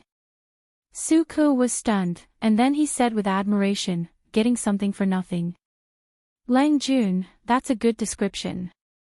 She said with certainty, if that's the case, I think you'll need some grain to run your business. Su Ku's eyes lit up. He gritted his teeth and said, although it's against the way of a gentleman, I promise I won't hurt the people. What do you promise me? Are you afraid I won't agree? Jiang Pingji suddenly smiled. Under Su Ku's shocked gaze, she said, I was thinking that you need to change your temperament, so that you won't be at a disadvantage when you go against me. Now that I see it, it's right. Without waiting for Su Ku to speak, she added, as a person, you can't be at a disadvantage no matter what. Getting something for nothing, I like it too. Jiang Pingji had already guessed Su Ku's plan. In her era, this kind of scheme was probably left behind by a merchant when he was young. However, in this era, it was extremely bold and out of line. The people of the world looked down on merchants and looked down on them. Naturally, they did not think of how to scheme against them in their inherent impression. Su Ku was indeed the accountant she liked. He was good at managing internal affairs, and now he had some awareness. His plan was similar to stock speculation, but it was more brutal. Plus, the information was not transmitted well, so there was a lot of room for manipulation. But Jiang Pingji changed the topic and said with some embarrassment, the key is where are we going to get such a large amount of grain? The smile on Su Ku's face froze. That was true. Although his plan was good, and he was 100% sure that he could make a lot of money, it was not easy to get the grain to start the operation, let alone get something for nothing. His cancer of awkwardness was acting up. He was very confident in this plan, and he was sure that he could make a lot of money for his Lang Jun, but he neglected the most basic condition. Chapter 139. Xan Roa Bing Qing, what is this called? Die before achieving victory. Jiang Pingji furrowed her brows. Looking at the screen full of ha ha ha, not only did she not feel annoyed, but she also revealed an evil smile. Lang Jun, do you have a solution? Su Ku asked. In fact, he hoped that Jiang Pingji would ask Lu Shi for help. The second branch of the Lu family was very rich. It would not be a problem for them to get that batch of grain. From his point of view, Jiang Pingji was Lu Shi's only legitimate son. It was a matter of course for her to inherit all of Lu Shi's property. The illegitimate sons in the backyard would at most get half of it and some cultural relics and antiques. If Lu Shi also agreed, the matter was in the bag. Yes, I do. I'm thinking, since it's a trick, why not be more thorough? The curve of Jiang Pingji's lips was very precise. It was neither cordial nor distant. It was just right. More thorough. Su Ming was dumbfounded. Tutu Feicho, every time the host smiles like this, I get goosebumps. Who's going to be unlucky this time? In the entire streaming room, it seemed like the person who understood Jiang Pingji the most was the viewer who had been following the live stream since the beginning. Jiang Pingji's style of doing things could be described as swift and fierce, but it could also be described as indecisive. When it came to enemies, she would never kill them in one go. Instead, she would repeatedly check if the other party still had any value to exploit. If there was, she would allow the other party to live for 2 more days. If there wasn't, she would only kill them once she was sure that they had no value. She squinted her eyes and smiled meaningfully. Xiaoyu, do you know where the culprit who caused the chaos in Meng County in Sangzhou is now? Su Ke was puzzled. He did not understand the connection between this and what he had said before. In terms of wealth, how many families in Dongqing can compare to the Meng family in Sangzhou? Exchanging a legitimate son for a batch of grains, it's worth it. Su Ke's eyes widened. After a long while, he said, Lang Jun, are you saying that person is in the mansion? Jiang Pingji opened her sandalwood fan and covered her smile with a smile. She said in a mocking tone, well, you sent yourself to me. So, you want to disguise yourself as a bandit and force the Meng family to exchange food for people? That won't do. If that's the case, all Meng Liang has to do is say a few words, and the whole thing will be exposed. Su Ke shook his head disapprovingly. However, he had always been alert, and he vaguely sensed that something was wrong. Although he had only spent a few days with this Lang Jun, it was enough for him to understand a fact. His Lang Jun was a black-hearted and merciless person. He would not do anything without benefits, and he would never shoot himself in the foot. Stupid. Does your Lang Jun look like a brainless person? Jiang Pingji snorted coldly and said with disdain, of course we'll let Meng Liang write a letter and send his confidants to ask the Mengs for the grain. What we need to do is arrange for someone to take over. As for Meng Liang's slip of the tongue. Do you think he can still live after what he did in Sangzhou and still want to do whatever he wants in Hejin County? In ancient times, there was a saying, dead people don't talk, and they don't leak secrets. It would be even better if they died without a whole body. Of course, in her era, it was a slap in the face, because dead bodies were more likely to leak secrets than living people. However, in this extremely backward era, as long as Meng Liang was dead, no one would be able to get anything on her. Su Ke was speechless. Lang Jun, you mean, after using Meng Liang, then, as he spoke, he made a chopping motion with his hand. Jiang Pingji snorted. In your eyes, your Lang Jun is so unbearable? Su Ke was dumbfounded. He felt like he could barely recognize the words Jiang Pingji said. What do you plan to do, Lang Jun? Jiang Pingji shook her head and looked at him with disdain. Do you know the basic requirement of a scheme? That is, all the benefits belong to you, and all the blame is on others. People can't say anything bad about you, and you have to maintain a pure and untainted appearance. Not to mention Su Ke's opinion of her words, the audience in the streaming room felt like they could no longer suppress the power of the primeval times. De Zhuangzhu Furen, only the host can describe shamelessness in such a refined and elegant way. Consulting Detective Curly Hair, as a newbie in the streaming room, I have heard of Meng Liang's shamelessness and disgusting nature. However, when this unlucky kid met the host, I feel sorry for him. What did this kid do in his previous life to meet the host? Shinjun Honglian, same. I feel sorry for him too. I feel like he won't even know how he died when he met the host.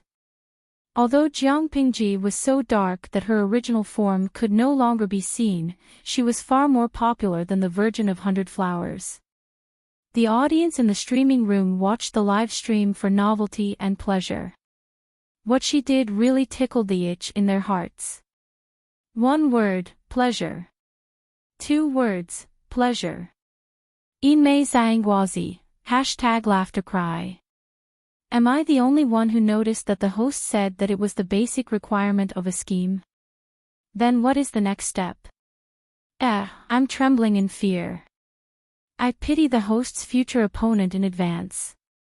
The system was already having a headache over Jiang Pingji's self-indulgent behavior of bullying a little kid. The system said, even so, what if the Mangs trace the food back to you? Jiang Pingji said indifferently, I don't have any capital to buy food. How can I continue if I don't think of a way? Hearing her words, the system carefully observed Jiang Pingji's expression and hesitantly said, Host, doesn't your father have a lot of money? The dowry he gave you before. Bah, the list of assets listed in the granary has a lot of food. If you don't want to rely on Lu Shi, there are exchange and loan services in the mall. You can get as much food as you want. There's no need to take risks. She had money. If Jiang Pingji wanted to, she could exchange a large amount of food through the system. Why would she take the risk? Jiang Pingji said, I don't want to do that for 3 reasons. First, Lu Shi is Lu Shi, and I am me. I don't want to touch the old man's coffin. Second, I can get a batch of food through you, but how can I explain the source of the food? Lu Shi is a real fox. Do you think he won't be suspicious because I am his daughter? You are thinking too much. As for the third reason, which is the most important one. System, don't you think it's more interesting? Things that are too easy to get are harder to cherish because it's too easy to get. In my opinion, the added value is too low. In other words, Jiang Pingji liked to do it, mostly because it was risky and she found it interesting. Chapter 140. After speaking for a long time, the system remained silent. Jiang Pingji was bored. Forget it. Why am I talking to a system like you? You don't understand the thrill. System, what sin did it commit to have such a troublesome and gentlemanly, perverted, host? I think, even if I leveled up to 0, I might not be able to keep up with you. Jiang Pingji smiled. Fine. It's okay if you can't keep up. It'll be more fun to bully you. System. You're shameless enough to say what's on your mind. Not only was the system shocked by Jiang Pingji's shamelessness, but Su Ko also said that his Lang Jun was still his Lang Jun. Why do you look so shocked? Jiang Pingji said unhappily. It's decided for now. Do what you need to do for the next few days. Don't be so nervous. As for the thieves, just do what I told you to do. Su Ko cupped his hands in front of his chest and said yes. He wasn't a pedantic person to begin with. If he was a true gentleman, he might not be able to stand her shameless and outrageous behavior. Even if he didn't say it out loud, his impression of her would be greatly reduced in his heart. But Su Ko came from an ordinary family. He used to be a ranger, and he experienced the tragic death of his mother. He was thrown into jail and almost lost his life. He was more accepting of such behavior than normal people. Moreover, as long as Jiang Pingji did not harm his own interests, and she did not dig her own grave, he would not say anything to stop her. At most, he would think of a way to smooth things over. At the very least, he didn't like Meng Liang, who was a malignant tumor that didn't do anything. If he died, then so be it. If he could get the most benefits for his loyal Lang Jun before he died, then it would be a worthy death. Su Ke would have to be crazy to think about Meng Liang. Jiang Pingji looked like she was reading the bamboo slips carefully, but she was actually multitasking. A plan quickly formed in her mind. System. The system, which was pretending to be deaf and dumb, heard her calling it in her mind. It did not care about throwing a tantrum and immediately replied. What can I do for you? Jiang Pingji asked the system. I just activated the mission streaming mode not long ago. There shouldn't be any restrictions, right? What I mean is there a time interval between 2 live broadcasts of the mission? If there are no restrictions, I would like to open it again. The system was stunned. When did its host become so hardworking? According to the other party's personality, the system said after some deliberation, there are no restrictions, but this kind of live broadcast with the nature of completing a mission is usually more tiring. The host usually takes a break before starting the next mission live broadcast. Jiang Pingji said, it's good that there is no time limit. Last time, it was a fully interactive live stream, and the content was voted on by the audience. This time, I'll change to a semi-interactive live stream. I'll decide on the theme. If you want to level up, it's best if you do it within the next 2 days. The mission broadcast mode that I've chosen may last for quite a long time, so it can be considered a small unit. The system grunted and replied, I've decided to upgrade after today's live stream ends. It's estimated to be 12 hours, so it won't affect the host's daily live stream the next day. About the semi-interactive live stream, has the host already thought of the live stream theme? Even though the system felt a little uneasy, it was naturally happy that the host was willing to work hard on the live stream. After all, the host and the system were bound together for good and bad. I have a theme. You can put up a preview title and tell the audience in the live stream. Jiang Pingji suddenly laughed wickedly. The theme of this live stream is, How to Kill Meng Liang Gracefully and Efficiently. The system said. Ha! Host, are you really going to become a gentleman, pervert? Just put up the title. Don't ask too many questions. I know what I'm doing, and I won't mess up the live stream. Soon, the audience in the live stream room saw a new title appear on the screen. Preview of the next live stream, How to Kill Meng Liang Gracefully and Efficiently. Stay tuned. In the next second, the bullet screen that was full of bullet screens changed in unison. Chunlai, can I ask if the next live stream is tomorrow? If it is, I'm going to stay in the live stream room today. Jin de Jiangshan Ruhua, when the host says to kill Meng Liang, she really wants him to die. I feel sorry for Meng Liang. Kojiao Chi fan, although it's wrong to kill people, why am I so excited when I see the preview? Tang roasted chestnuts, I'm looking forward to it, but I want to know when the live stream will start so I can catch up. Although the live stream room's upper limit had been increased to 10,000 people, it was still not enough for the audience. To get a spot in the live stream room, one had to overcome many obstacles. One had to have good internet speed, hand speed, and luck. If they could know when the live stream would start in advance, they would have a higher chance of getting a spot in the room. There were more and more people asking about the live stream. How could Jiang Pingji let go of such a good opportunity? Host V, the exact time has not been confirmed yet. You can follow the live stream room first. I will inform you as soon as the live stream starts. That's right. Many of the audience members understood and followed the live stream room. With one sentence, Jiang Pingji's live stream room gained a few thousand more subscribers. The system was speechless. Although the host did not like live streaming, her ability to seize every opportunity that was beneficial to her was impressive. After making arrangements for Su Ku, Jiang Pingji read for a while. Then she summoned the housekeeper and asked him about Meng Liang and his servant's actions.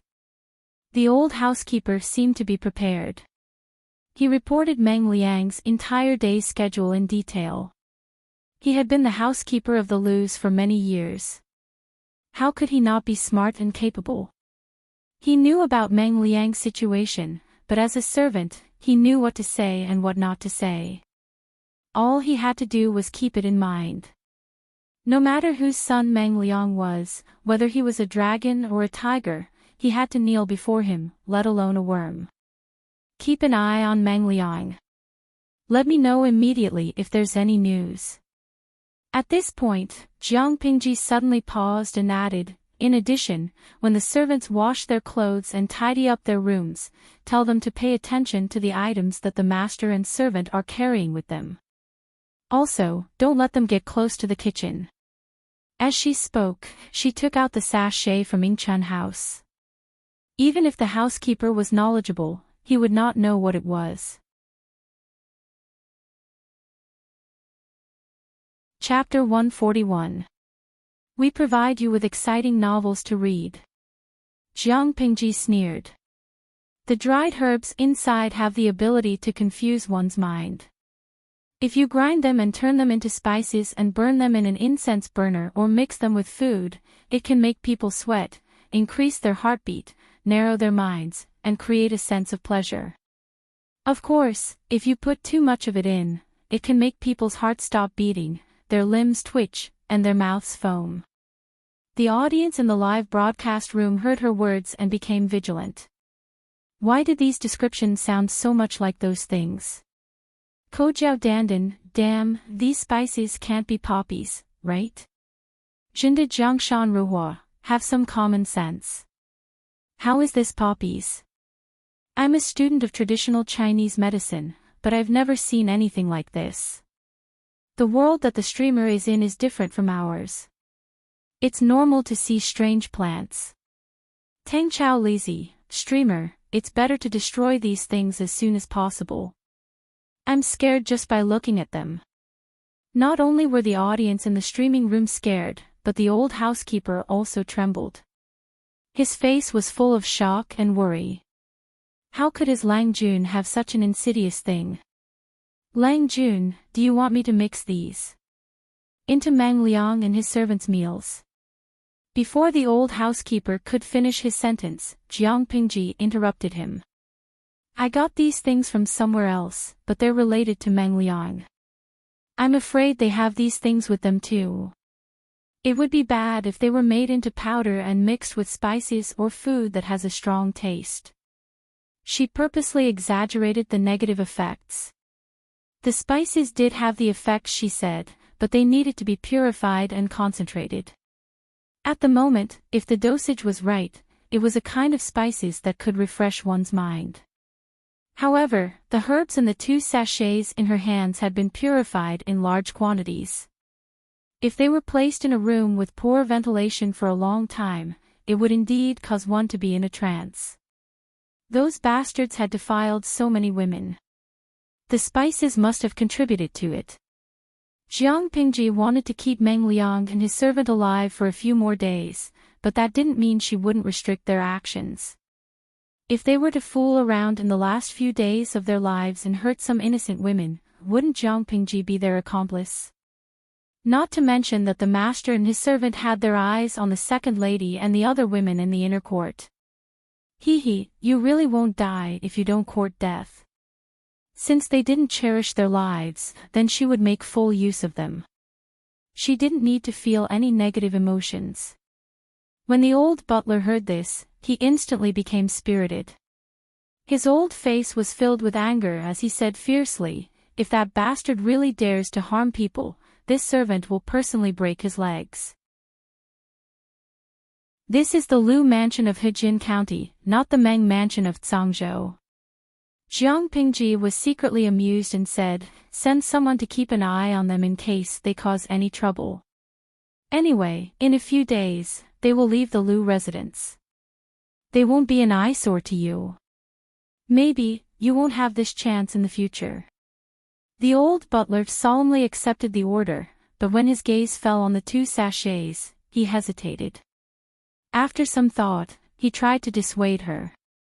Since Lang Jun knows that it's harmful, how can you keep it with you? Forgive this old servant for overstepping my bounds, but this thing should be burned as soon as possible. Jiang Pingji shook her head and turned the sachet in her hand. She opened her thin lips and said, how could I not understand the housekeeper's good intentions? However, this thing still had its uses. I know it's harmful, so why wouldn't I guard against it? I won't let it harm me. The old butler sighed. Lang Jun, who had watched him grow up, was becoming more and more assertive. Since Lang Jun already has a plan, I won't say anything. I just hope that Lang Jun will put yourself first in everything you do. Even though the old butler was a servant of the Lu residence, he had worked for the Lu residence his entire life. He had also watched Jiang Pingji grow up. To be honest, he had long regarded Lang Jun as his own grandchild. Naturally, he didn't want to see her get hurt.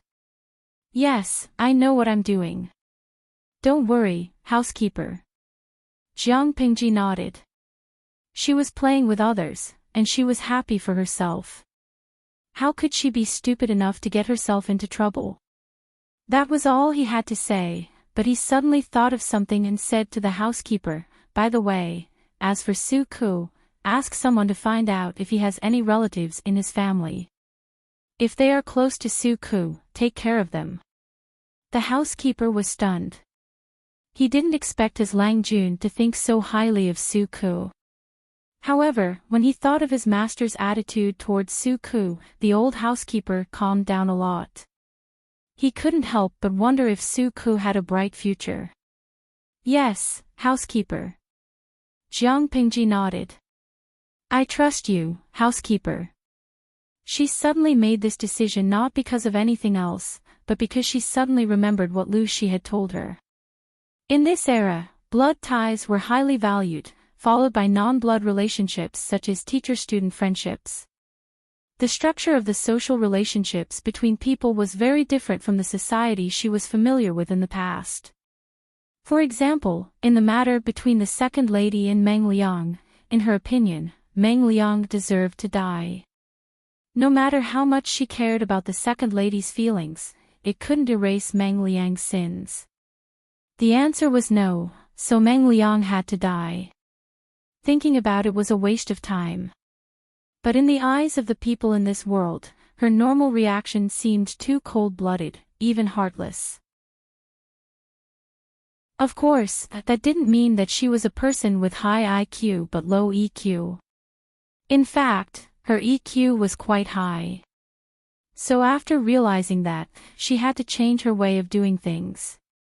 She had to take that into account when she thought about things.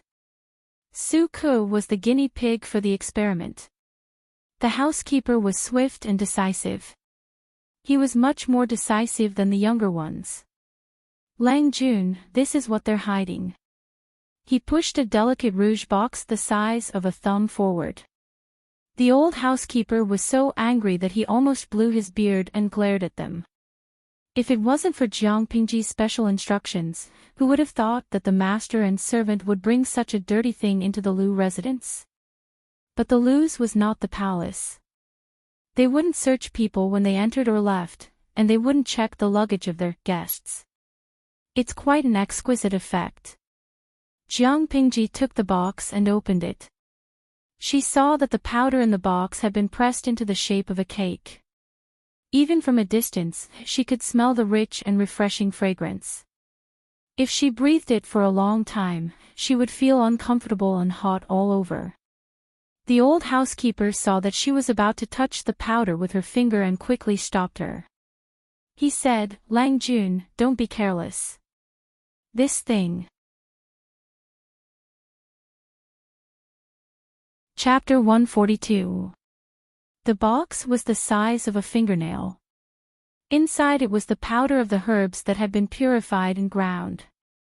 It was also mixed with other strong spices that could invigorate blood circulation. It would make one's mouth dry, skin warm up, and hallucinate. It was the same effect as the legendary aphrodisiac. Even though the technology in this era was not that great, the products that were related to reproduction were quite well developed. She wiped off the powder with a handkerchief and closed the box. That's all. The old housekeeper saw that she looked normal and her eyes were clear. He could not help but sigh in relief. Remembering the servant's reply, he blushed. Of course there's more. There are other, ridiculous things. But I didn't want to dirty your eyes and ears, and I didn't want to alert the enemy, so I didn't take those things out. Jiang Pingji raised her eyebrows. She could guess what the old housekeeper was talking about. It was probably a little tool for he. She had been single for years and didn't know anything. You should talk to my father about this. He should know what to do.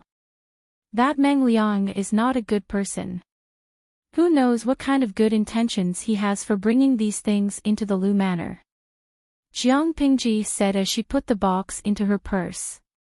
The old housekeeper wanted to take the box, but he froze halfway.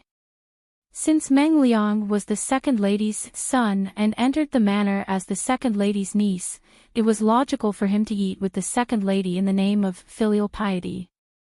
Looking at the mature woman sitting at the head of the table, he suddenly felt his mouth go dry. She was his father's first wife, and she was also his birth mother in name. The two taboos made him excited. Just thinking about it made him want to make a move. However, this was the Lu residence, so he didn't dare to do anything in public. Compared to forcing things, he preferred to give in. It was more interesting that way. He could not help but smile when he thought about how the mistress of the Lu Manor had become his woman without anyone knowing. The second lady sat at the head of the table and looked at her wife coldly. She felt sick inside. What are you thinking about? Why are you so happy? She put down her chopsticks. Seeing such a disgusting person, it would be strange if her appetite was good. Meng Liang immediately came back to his senses and put away the thoughts in his heart. He said respectfully, when I was in the Meng mansion, I always wanted to reunite with you. I looked forward to it day and night. I didn't expect that my dream would come true. I can't contain my joy. I've made a fool of myself in front of you, mother. TSK, this mouth of his was as glib as his father. Unfortunately, who didn't know what color his stomach was? The second madam was disgusted, but she maintained a neutral attitude on the surface. It must have been hard on you. Mother's body is at peace now. No matter how much pain I suffer, I won't feel bitter. It's all worth it. If it were a normal mother and son, the mother would feel relieved even if she was not moved when hearing such words. However, when she thought of the child she had painstakingly given birth to, the son with a cinnabar mole between his eyebrows was replaced by the son of a concubine and enjoyed the generous treatment of the legitimate son of the Meng family. Her son was killed by that B*TCH alone and did not even have a name after his death. Every time she thought of this, the second madam felt a flame of hatred burning in her heart, forcing her to the brink of collapse.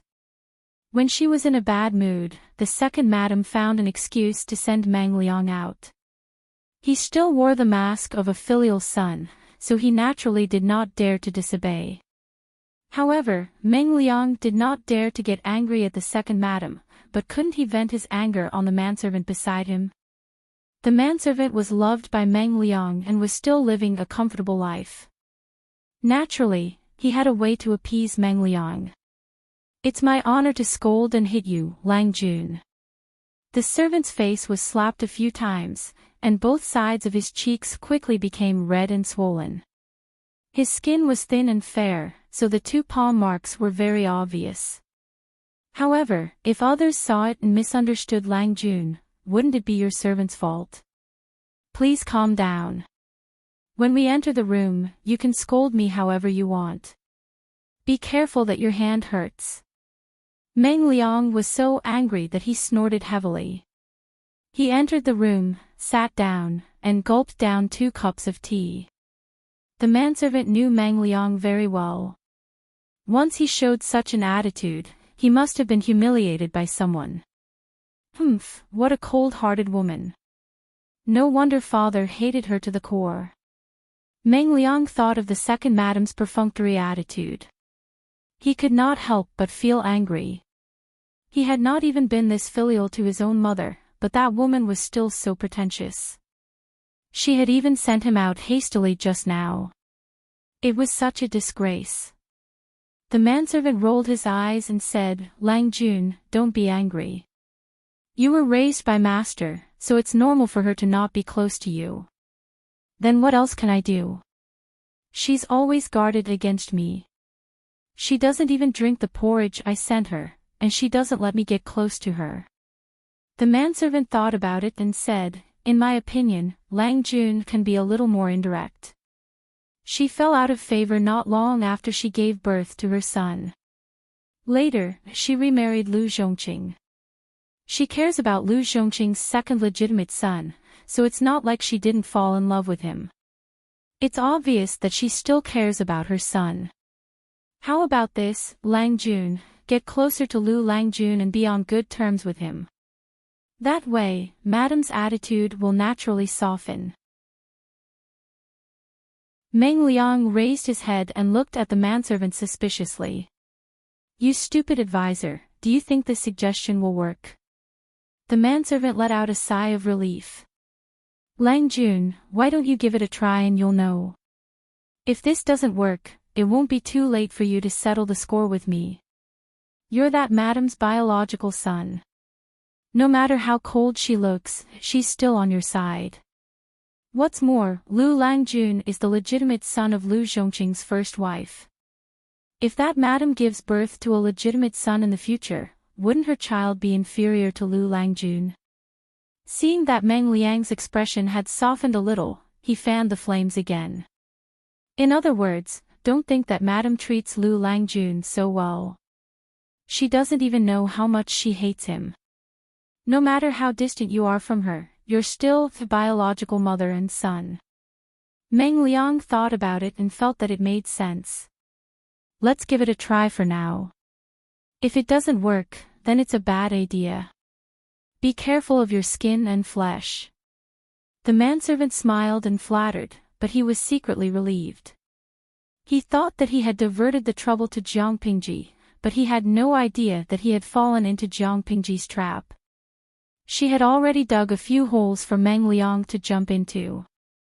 She would definitely squeeze out every last bit of value from him and let him die a quiet death. That night, 2 or 3 people quietly sneaked into the farm. Chapter 143. Among them, the most well-built man raised his hand to wipe the sweat off his face. His black and white eyes seemed especially resolute and spirited in the dark. There were still a few unhealed wounds on his face, and congealed blood stained his face. He looked like an Azura in the dark night. It seems that the owner of the farm isn't an ordinary person. These were left for us on purpose, our whereabouts have been exposed. Then, what should we do now, Captain? They were extremely disgusted with thieves, but they were at their wits' end now. If they didn't do this, the brothers who had escaped with them would either die of illness or from a relapse of their injuries. They had no choice but to do this. They were also very careful, and each household only took a small amount for emergencies. Logically speaking, it shouldn't arouse suspicion in a short period of time. Just keep it. What else can we do? The man called Captain bent over and picked up the wrapped items. If the owner of the farm had any ill intentions, he would have been waiting for us with the bailiffs. Why would he be so quiet? What about these? The man's companions were slightly hesitant. The captain said, "It's probably because the owner is kind. Seeing that we didn't steal everything and only took some, he probably guessed that we weren't in a good situation, so he secretly helped us. Take the items away and remember this kindness in our hearts. We'll find a way to repay him in the future." The captain couldn't be blamed for thinking this way. They had been to many farms, and this was the richest one. It was also the one with the most food. The few tenant farmers in this farm didn't live a good life, but they had enough to eat and wear. They even had a lot of surplus and could save up money. He had seen many tenant farmers who worked for the farm before. They were all skin and bones, and they worked so hard that their hands and feet cracked. The squires exploited them, and the imperial court imposed various exorbitant taxes on them. They didn't even have enough to eat a full meal, let alone save up money. Just by comparing the two, he could guess that even if the owner of this farm wasn't a good person, he wasn't evil either. The captain seemed to have a lot of prestige among them. After hearing his words, the others immediately felt relieved. When they took the big bag back and opened it, they found that the owner of the farm was better than they had imagined. Not only were there warm clothes to resist the night wind, bedding, life-saving medicinal herbs, and clean white cloth, there were even 2 portions of streaky pork wrapped in lotus leaves, weighing at least 5 catties. Next to it were some small pieces of bones, which were the best for making soup. Apart from these bits and pieces of food, there were even a few earthenware bowls and chopsticks, a medicinal stove, and more than 2 buckets of rice. These things didn't look precious, but they were extremely meticulous. One of them had sharp eyes and even took out half a tael of silver from the folded bedding. Normally, any one of them would be able to afford these things. However, their lives had fallen to the lowest point, and they could only endure hunger and the torment of illness. It was said that it was easy to add flowers to a brocade, but difficult to provide charcoal in a snowy day. At this moment, he deeply understood the meaning of this saying. For a moment, even those who didn't like to cry the most had their eyes turn red. Why are all of you so hesitant? Go stew the meat, boil the bones into soup, and decoct the medicinal herbs. Don't delay. The captain, who Meng Liang called Meng Hun, was the first to recover from his gloomy mood. He passed the new bedding to the injured brothers. Although the cave they were hiding in was secluded, it was very cold and damp, and the ground was wet with puddles of water. They had no choice but to cover the ground with a layer of dry branches and haystacks. However, such a simple and crude environment was extremely unfavorable for healing. Now that they had good medicinal herbs, white cloth to change wounds, and warm bedding, it was like a dream. At least, the brothers in the cave had a chance to live. He didn't want to wake up the next day to find the corpses of his former brothers dead. Although there were no seasonings, the taste of the fresh, top-notch pork was still very good after being casually stewed in water. Then, he drank some soup made from the bones and accompanied it with the sticky rice porridge. A warm current flowed through his limbs, instantly giving him the illusion that he had returned to the human world from hell. Meng Hun's originally anxious heart gradually calmed down. Although he looked calm on the surface, his heart was in turmoil. He was afraid that these things had been tampered with. However, after checking, he found that there was nothing wrong with these things, and he couldn't help but feel a little ashamed. He was the one who had misunderstood the owner of the farm by gauging the heart of a gentleman with his own mean measure. County Commandant, do you want to send someone to ask about that family tomorrow? Since he had received their kindness, he naturally had to return it. Not to mention, this was a life-saving favor. Meng Hun gulped down the hot rice porridge and gritted his teeth. Of course we have to ask. I, Meng Hun, haven't learned many words, but I know that a drop of water should be repaid with a spring of water. Today, he saved my brother. In the future, when I get my revenge, my life is his. Although he said so, his current identity could not be exposed. If he really had a relationship with that kind family, it would be easy to implicate them. This was not repaying kindness, but harming people. Meng Hun's name was Hun, but he was not. Speaking of revenge, one of them gritted his teeth. That bastard is very cunning. I don't know where he is hiding now. Meng Hun said without batting an eyelid, a dog can't stop eating sh*t. That bastard is still a bastard even if he is in a different place. Hejin County is a place that people from Tsangzhou have to pass on their way to Shangjing. Although it is a small place, it is a good place to raise beauties. That bastard hates being restrained by the elders in his family. Now that he is out of Meng County, Tsangzhou, there is no one around to restrain him. How can he give up the opportunity to hunt for beauties? As long as he stood guard here, he would definitely be able to catch that bastard. Actually, he and his brothers had been investigating for the past 2 days and had indeed found some useful information. Based on the evidence, it was highly possible that Meng Liang was already in Hejin County. Thinking of his wife and daughter who had died tragically, Meng Hun clenched his fists in anger. Blue veins popped out on his forehead. He wanted to tear Meng Liang alive with his bare hands. He was a retainer of the Mangs. He was destined to go through fire and water and serve the Mangs. There were hundreds of scars on his body. Which one of them was not caused by the Mangs? He had been on the brink of death several times, and which one was not because of the Mangs? He was not smart, and he did not know many words. He learned everything slowly, but he knew that he had to be grateful. He could not be two-faced and treacherous. Meng Hun was grateful for the care of the Mangs for his family. He wished he could give his heart to the Mangs in return. He was willing to be a pawn of the Mangs in this life, and he would do the same in the next life.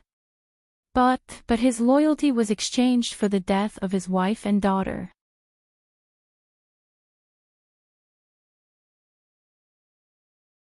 Chapter 144. The internet provides you with wonderful novels to read. Meng Hun felt like his insides were burning when he thought of the despair his wife and daughter went through before they died. His eyes were bloodshot and his eyes were bloodshot. His anger was burning and gradually infected the others. The delicious hot soup in their mouths was tasteless. Captain, we'll have plenty of chances to get our revenge. The next time we see that bastard, Meng Liang, we'll cut him down as a sacrifice to our sister-in-law and niece's souls in heaven. The man raised his left hand and patted Meng Hun's shoulder. His right hand was injured. He had just cleaned the wound with clean water, applied medicine, and hung a white cloth around his neck. It was not convenient for him to move. Yeah, my sister-in-law and niece are watching from the heavens. They will definitely bless us to kill that little bastard Meng Liang. Good people deserve good things. Another man said in a low voice. He was clumsy and said whatever was on his mind. He was not good at comforting people. Meng Hun was woken up by the force on his shoulder. His face was still gloomy, but he did not continue to indulge in hatred. Seeing Meng Hun's reaction, the others could not help but feel worried. The person who had led them through life and death was this burly, 7-foot-tall man in front of them. The person who had stepped forward to save their lives in times of crisis was also this person. Even though he himself was living a hard life, he still took care of them from time to time. On the contrary, what did the Mangs do? Part of their glory and wealth was due to their ancestors, and the other part was the blood, sweat, and flesh of ordinary people. Therefore, when Meng Hun suppressed his emotions and said, "I want to rebel," they did not hesitate to follow him and rebel against the Mangs. Compared to the Mangs who relied on their ancestors, they trusted Meng Hun more. Good people deserve good things. Meng Hun murmured. He looked as if he had lost his soul. He buried his face in his palms. If good people were really rewarded, then how could his virtuous wife and quick-witted daughter end up like that? In the hidden cave, the men looked at each other in silence. They all had their own thoughts and tacitly did not disturb Meng Hun. The farm was shrouded in the moonlight and was silent.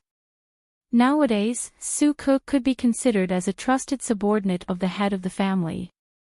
He could be considered as the head of the farm. At night, he could light an oil lamp and use the light to organize the training records during the day as well as the various expenses of the farm. If he had enough time, he could even read some classics and history books. Today, after he was done with the accounts, he did not take out his book. Instead, he took off his cloak and draped it over his shoulders. He picked up the oil lamp on the table. Creak, raising his hands to block the wind from blowing out the oil lamp, he made his way to the cubicle next to the kitchen where the ingredients were stored. He lifted the lamp and took a closer look. Sure enough, the things he had prepared were gone. Even the footprints on the ground had been deliberately erased. The gift is light, but the sentiment is heavy. It's good that this gift can be delivered to the bottom of my heart. Suko looked around the cubicle, and a faint smile appeared on his face. Then, he looked a little worried. Tisk, although that's the case, I've spent 6 taels and 7 chien this time. He had used up more than half of it.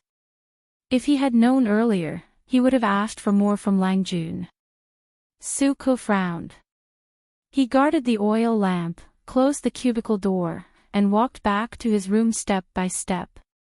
These days, ordinary people could only taste meat once a year on New Year's Day.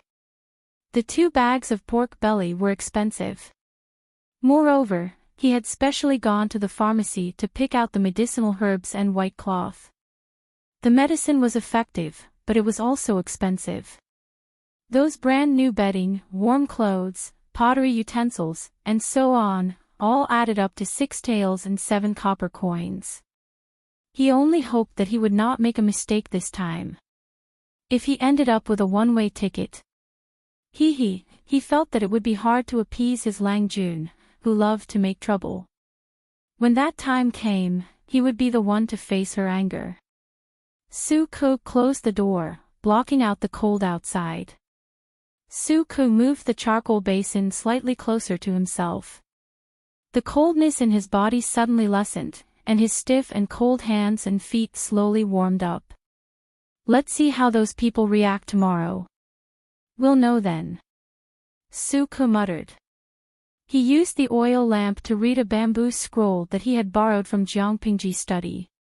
Sometimes he frowned, and sometimes he had a sudden realization. He was so immersed in it that he forgot himself. The next morning, the gatekeeper of the Luz yawned as he walked out of the corner gate. Coincidentally, a simple and low-key carriage came from the entrance of the alley. The horse stopped, and the carriage stopped right in front of the Luz door. The gatekeeper rubbed his sleepy eyes and stared at the patterns on the carriage. The corresponding family immediately appeared in his mind. Wasn't that the carriage of the second Langjun's teacher, Wei Gongchao? Wei Gongchao was so dedicated. He came to teach Langjun as soon as he recovered. The gatekeeper thought to himself. He asked someone to invite the housekeeper over while he went forward to welcome the guest. However, the person who came out of the carriage was not Wei Gongchao. It was a young man who looked to be in his 20s. The man was tall and wore a new scholarly robe. He had a cloak over his head, and his black hair was tied up neatly with a crown. Judging by his clothes, he should be a scholar. His height alone gave people a natural sense of oppression, not to mention the aura around him. His face was deeper than most people's.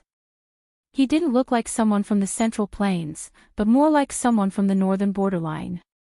The young man stepped on the stool and opened the curtain. The person who came out was Wei Gongchao, the teacher of the Luz. Mr. Gongchao, we have arrived at the Luz. Qiguan Rang still maintained his cold expression. Perhaps it was because of the light in the day, but the coldness in his eyes was not as strong as it was at night. Wei Gongchao looked up at the sky and then at the Luz closed door. Only the corner door was slightly open. The servant saw Wei Yuan and thought that he was there to teach Langjun. Who would have thought that he was there to resign? Lu Shi's sleepiness disappeared when he heard the reason for Wei Yuan's visit. He looked serious. But my son is naughty. How did he offend you? Even though he had tacitly agreed to let Jiang Pingji study in Lanyi, he did not expect Wei Yuan to come to him to resign. He thought about it and his heart skipped a beat. He was afraid that Jiang Pingji had said something to Wei Yuan in private. Offending someone was secondary. More importantly, Wei Yuan's status and reputation among the Dongqing scholars was not low. If there was no reasonable explanation for the matter, based on the current situation, his daughter was not in the right. A teacher for a day, a father for life. Being a teacher was also a form of filial piety. Wei Yuan smiled. Zhongqing, you don't have to be like this. This is the result of my careful consideration. It's not that Lanting is bad. Qiguan rank status and age were not high enough to interrupt their conversation. He simply sat behind Wei Yuan and acted as a backdrop. Qiguan Rang was also surprised that Wei Yuan had brought him to the loos. He knew that Wei Yuan saw him as his future son-in-law, but it was beyond his expectations that he would be treated so well.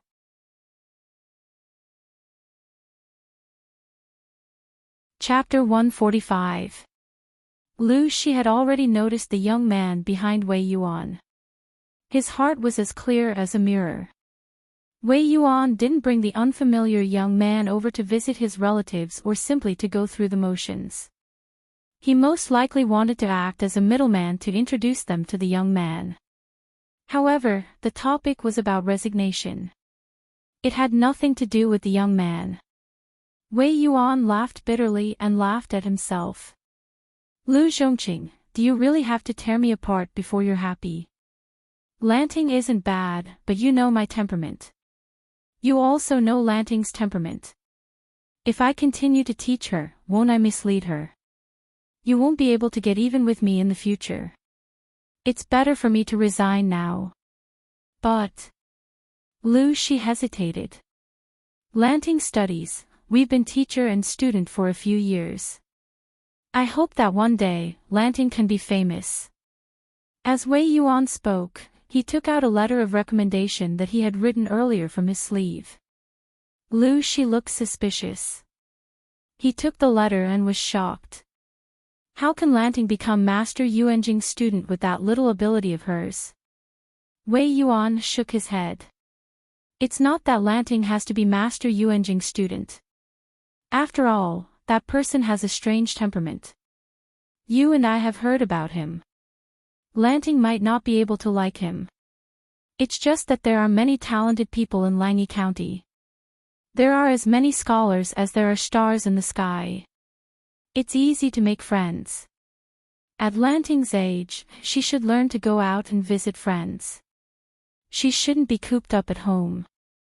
Although it was good to have a talented teacher at home for one-on-one instruction, there were many drawbacks.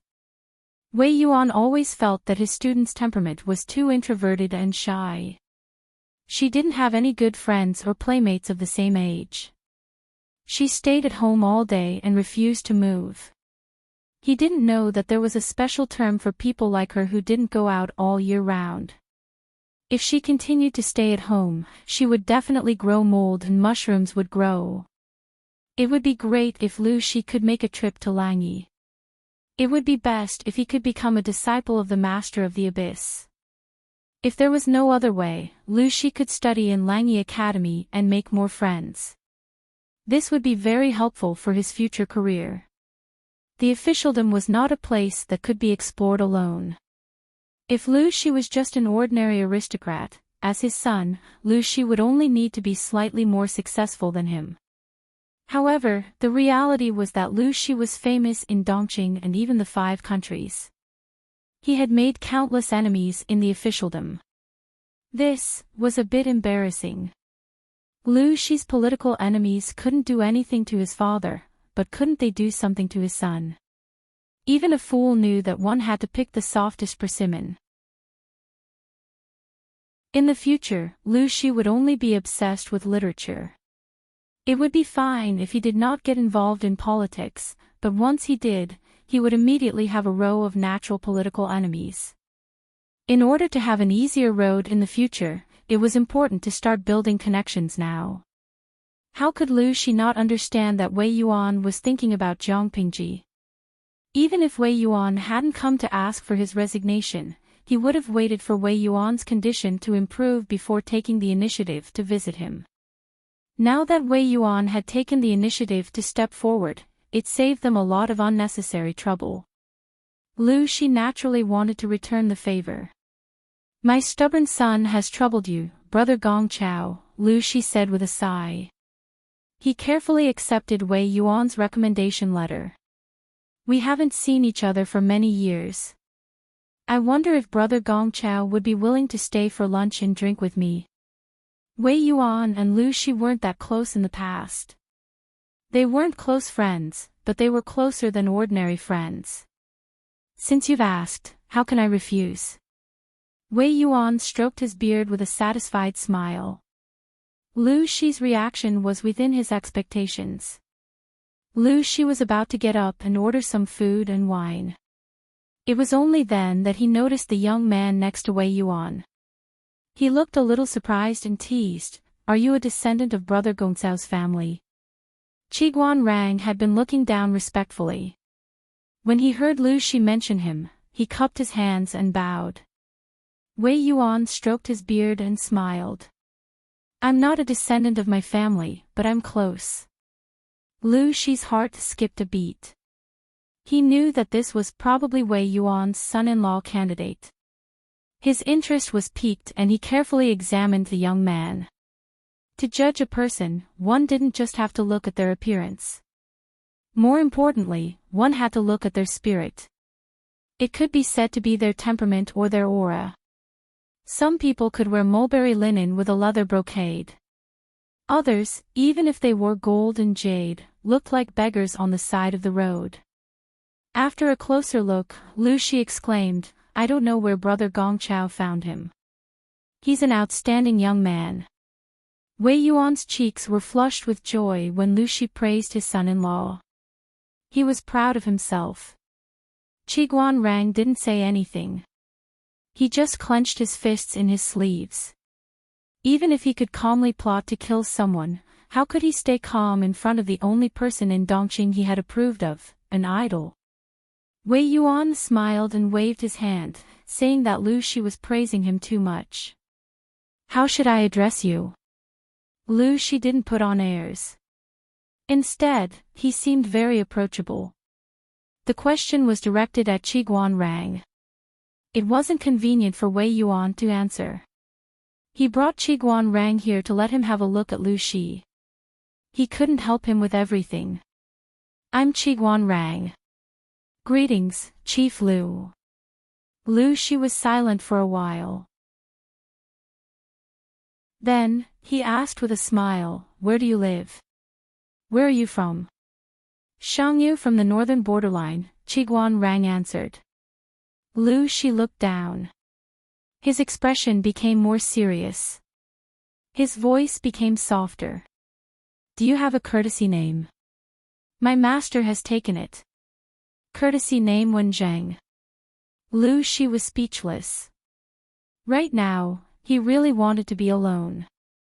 Don't ask him who Jing Jing was. Qiguan Rang, courtesy name Wenzheng, from the northern borderline. He lost his wife at a young age, that was what he knew. There was nothing special about him. What was special was that he was unusually ruthless and cunning. A few years later, in order to help his master make up her mind to rebel against Dongqing, he burned down Shangyang Palace and killed all the men in the royal family of Dongqing. Of course, that wasn't the point.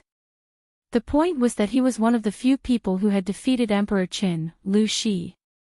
3 cities were lost in a row. It wasn't because the latter didn't have enough troops.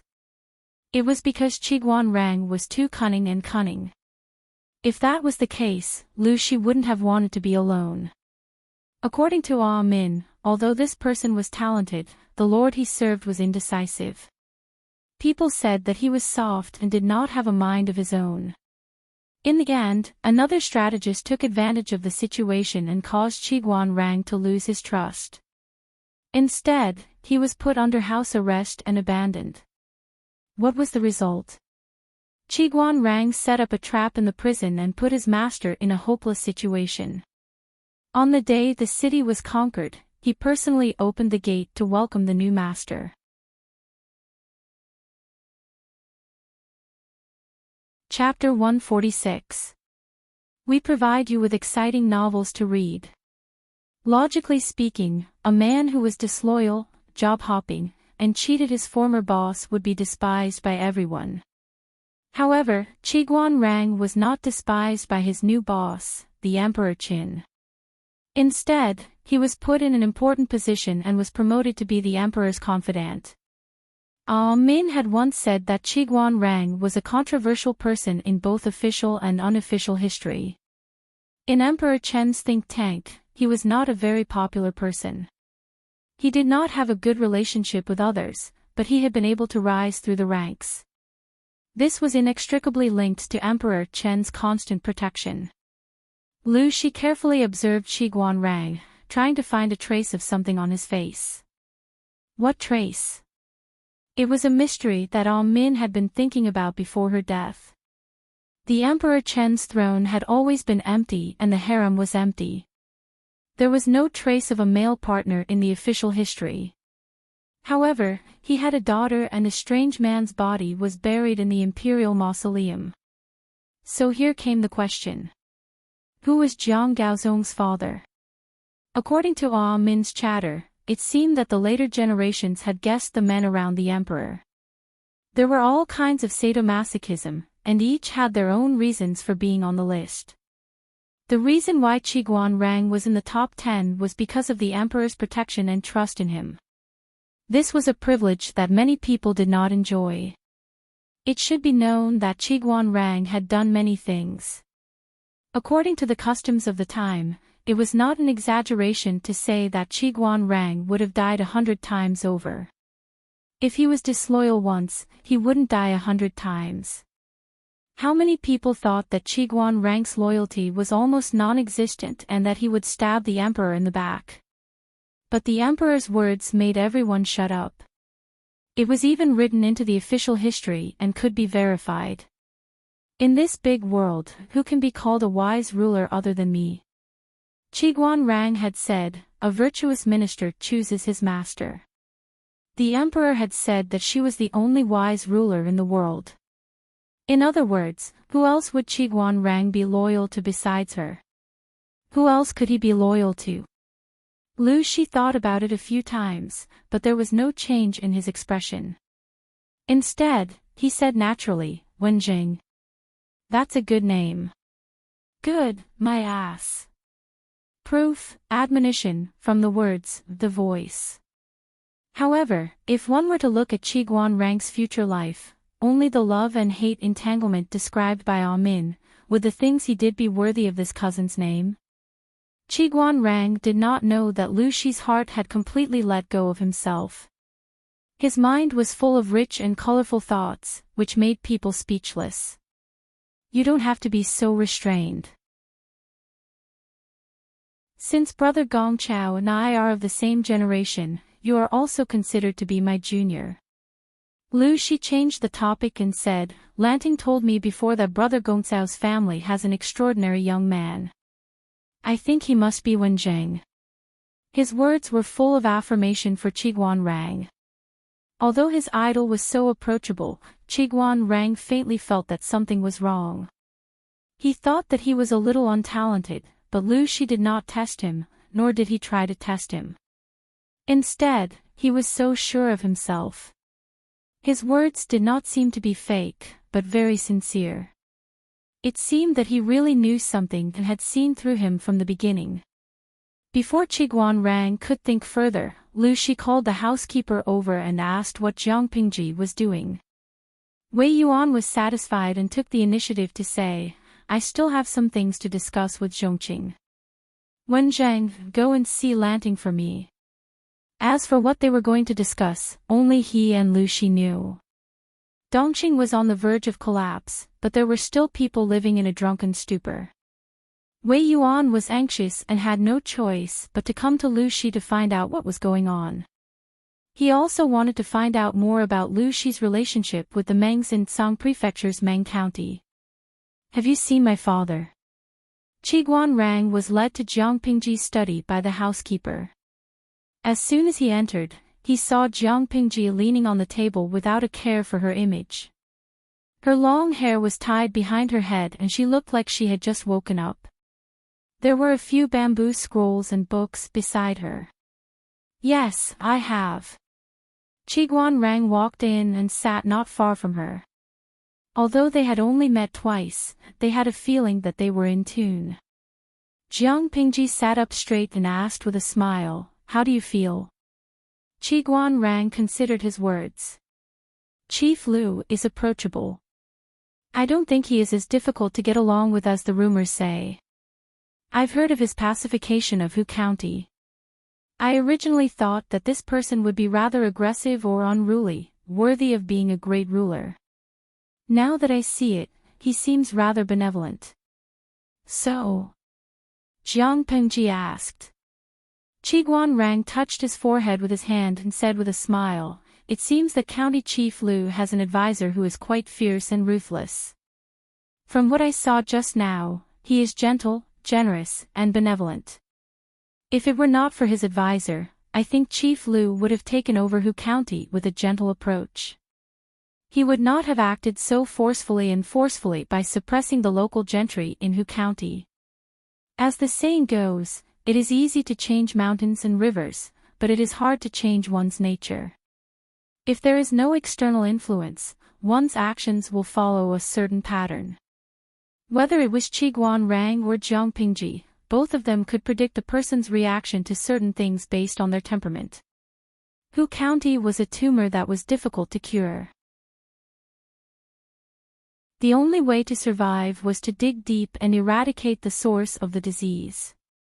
According to Lu Shi's temperament, if there was no advisor, Jiang Pingji believed that he would choose a gentler approach. Maybe. But father is not interested in bringing official business into the mansion. I have never heard of the advisor you mentioned. Tell me, what did father say to you just now? What was his expression like? Jiang Pingji usually made friends based on her intuition and judgment. Qiguan Rang had the same temperament. The two of them were surprisingly compatible in some aspects. They felt like old friends when they first met. Qiguan Rang had a deeper feeling about this. Jiang Pingji he thought for a while and described the scene of their meeting. So, father is quite satisfied with you and pays attention to you. Qiguan Rang's cold face showed a hint of self-mockery. He was clear about his own status.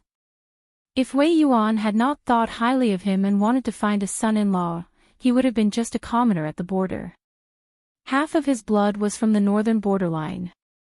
His social situation and status would have been awkward. When he was young, he was often humiliated by the children around him as a bastard. He did not want to admit that he was lowly, but he had to admit that others would think that he was lowly and despicable. Lanting, you think too highly of me. I am just a commoner. How can I make Chief Lu look at me in a different light? Jiang Pingji said casually. Does Qingjing think that there is nothing about you that is worthy of being looked at? Qiguan Rang was speechless. He subconsciously wanted to hold his feather fan tightly, but he realized that he did not bring it with him that day. You have me in a circle. Even if it is a humble statement, it does not make me feel that I am incompetent. That's right. You are talented and capable. Why can't my father look at you differently?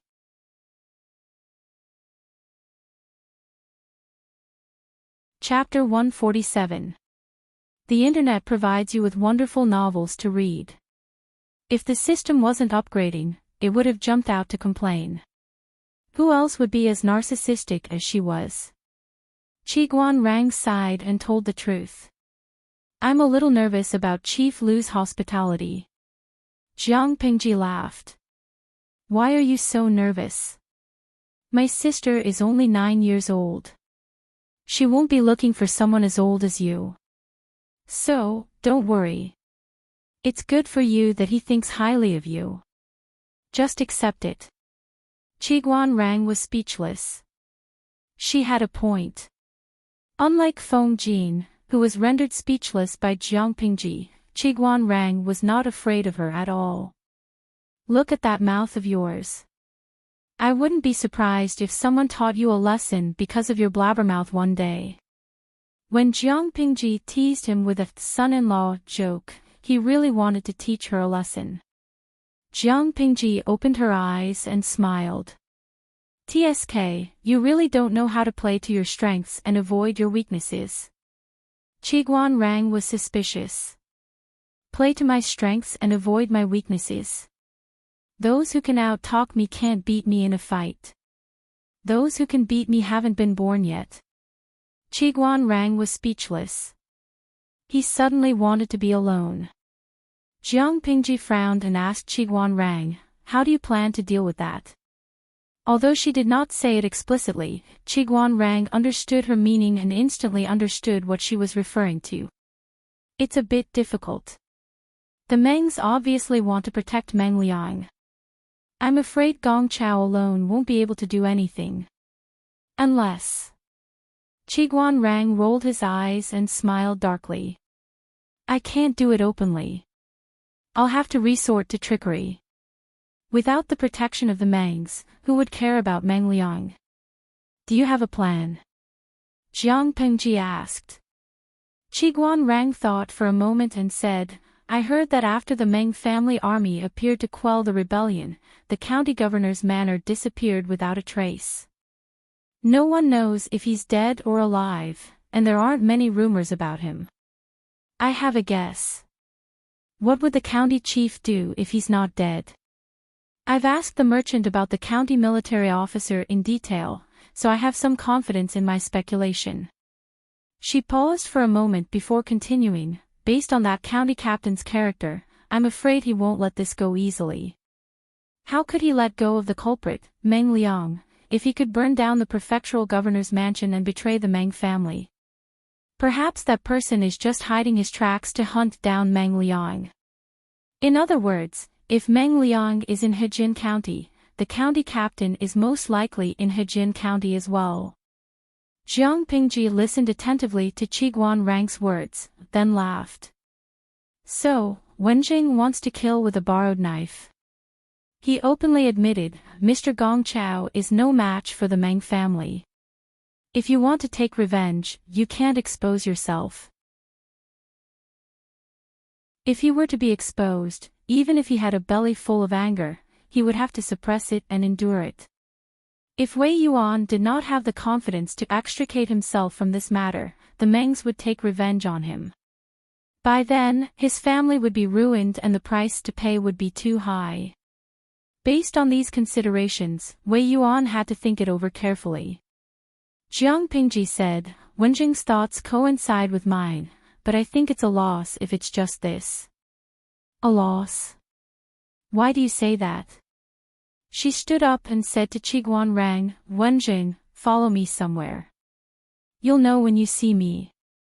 She thought they were going to the Luz, but she had someone prepare a carriage and they drove out of the city. Jiang Pingji did not say a word along the way. Qiguan Rang saw it and closed his eyes, pretending to take a nap. The carriage steadily drove out of the city and toward the farm. The road was bumpy. But the shock absorption system of the carriage was pretty good, so the bumps were bearable. When the driver stopped the carriage and brought out the stool, Qiguan Rang finally lost his cool and asked, What does Lanting want me to see? You'll know in a moment. Come on time, come on time. Look over there. Jiang Pingji jumped out of the carriage willfully, but Qiguan Rang stepped on the stool in a polite manner. Looking in the direction that Jiang Pingji was pointing, he saw more than a dozen figures running out from the dense forest. The weather was cool, but they looked like they had just been fished out of a river. Their clothes were soaked with sweat and stuck to their skin, revealing the contours of their muscles. Their lips were pale, and sweat kept dripping down their cheeks. Taking a closer look, he found that these people's shoulders were covered with a layer of cotton wool, and they were carrying a bamboo basket on their shoulders. Looking at their strenuous movements, the sweat on their foreheads, and the depth of their footprints, it could be seen that the weight in the basket was quite considerable. These? Qiguan Rang was confused. The troops. Mine. Jiang Pingji gave a brief explanation. The dozen or so people jogged past them as if they did not see the two of them. Their panting sounds could be heard. Wenjing, take a look and see if these people are lacking something. Qiguan Rang took a closer look. Why isn't there a leader? At this point, he subconsciously paused and suddenly tilted his head to look at Jiang Pingji. There's no spirit. It doesn't look like training. It's more like they're being tortured. To them, it's just a mission, not a fight for their lives. They're still missing a leader who can unite them. Are you saying, you want to? Aren't you afraid of the Meng's revenge? Qiguan Rang sucked in a breath of cold air. Even though he had an arrogant personality, he was still shocked by her audacity at this moment. She had hinted very clearly that she wanted to recruit the captain who had escaped. So what?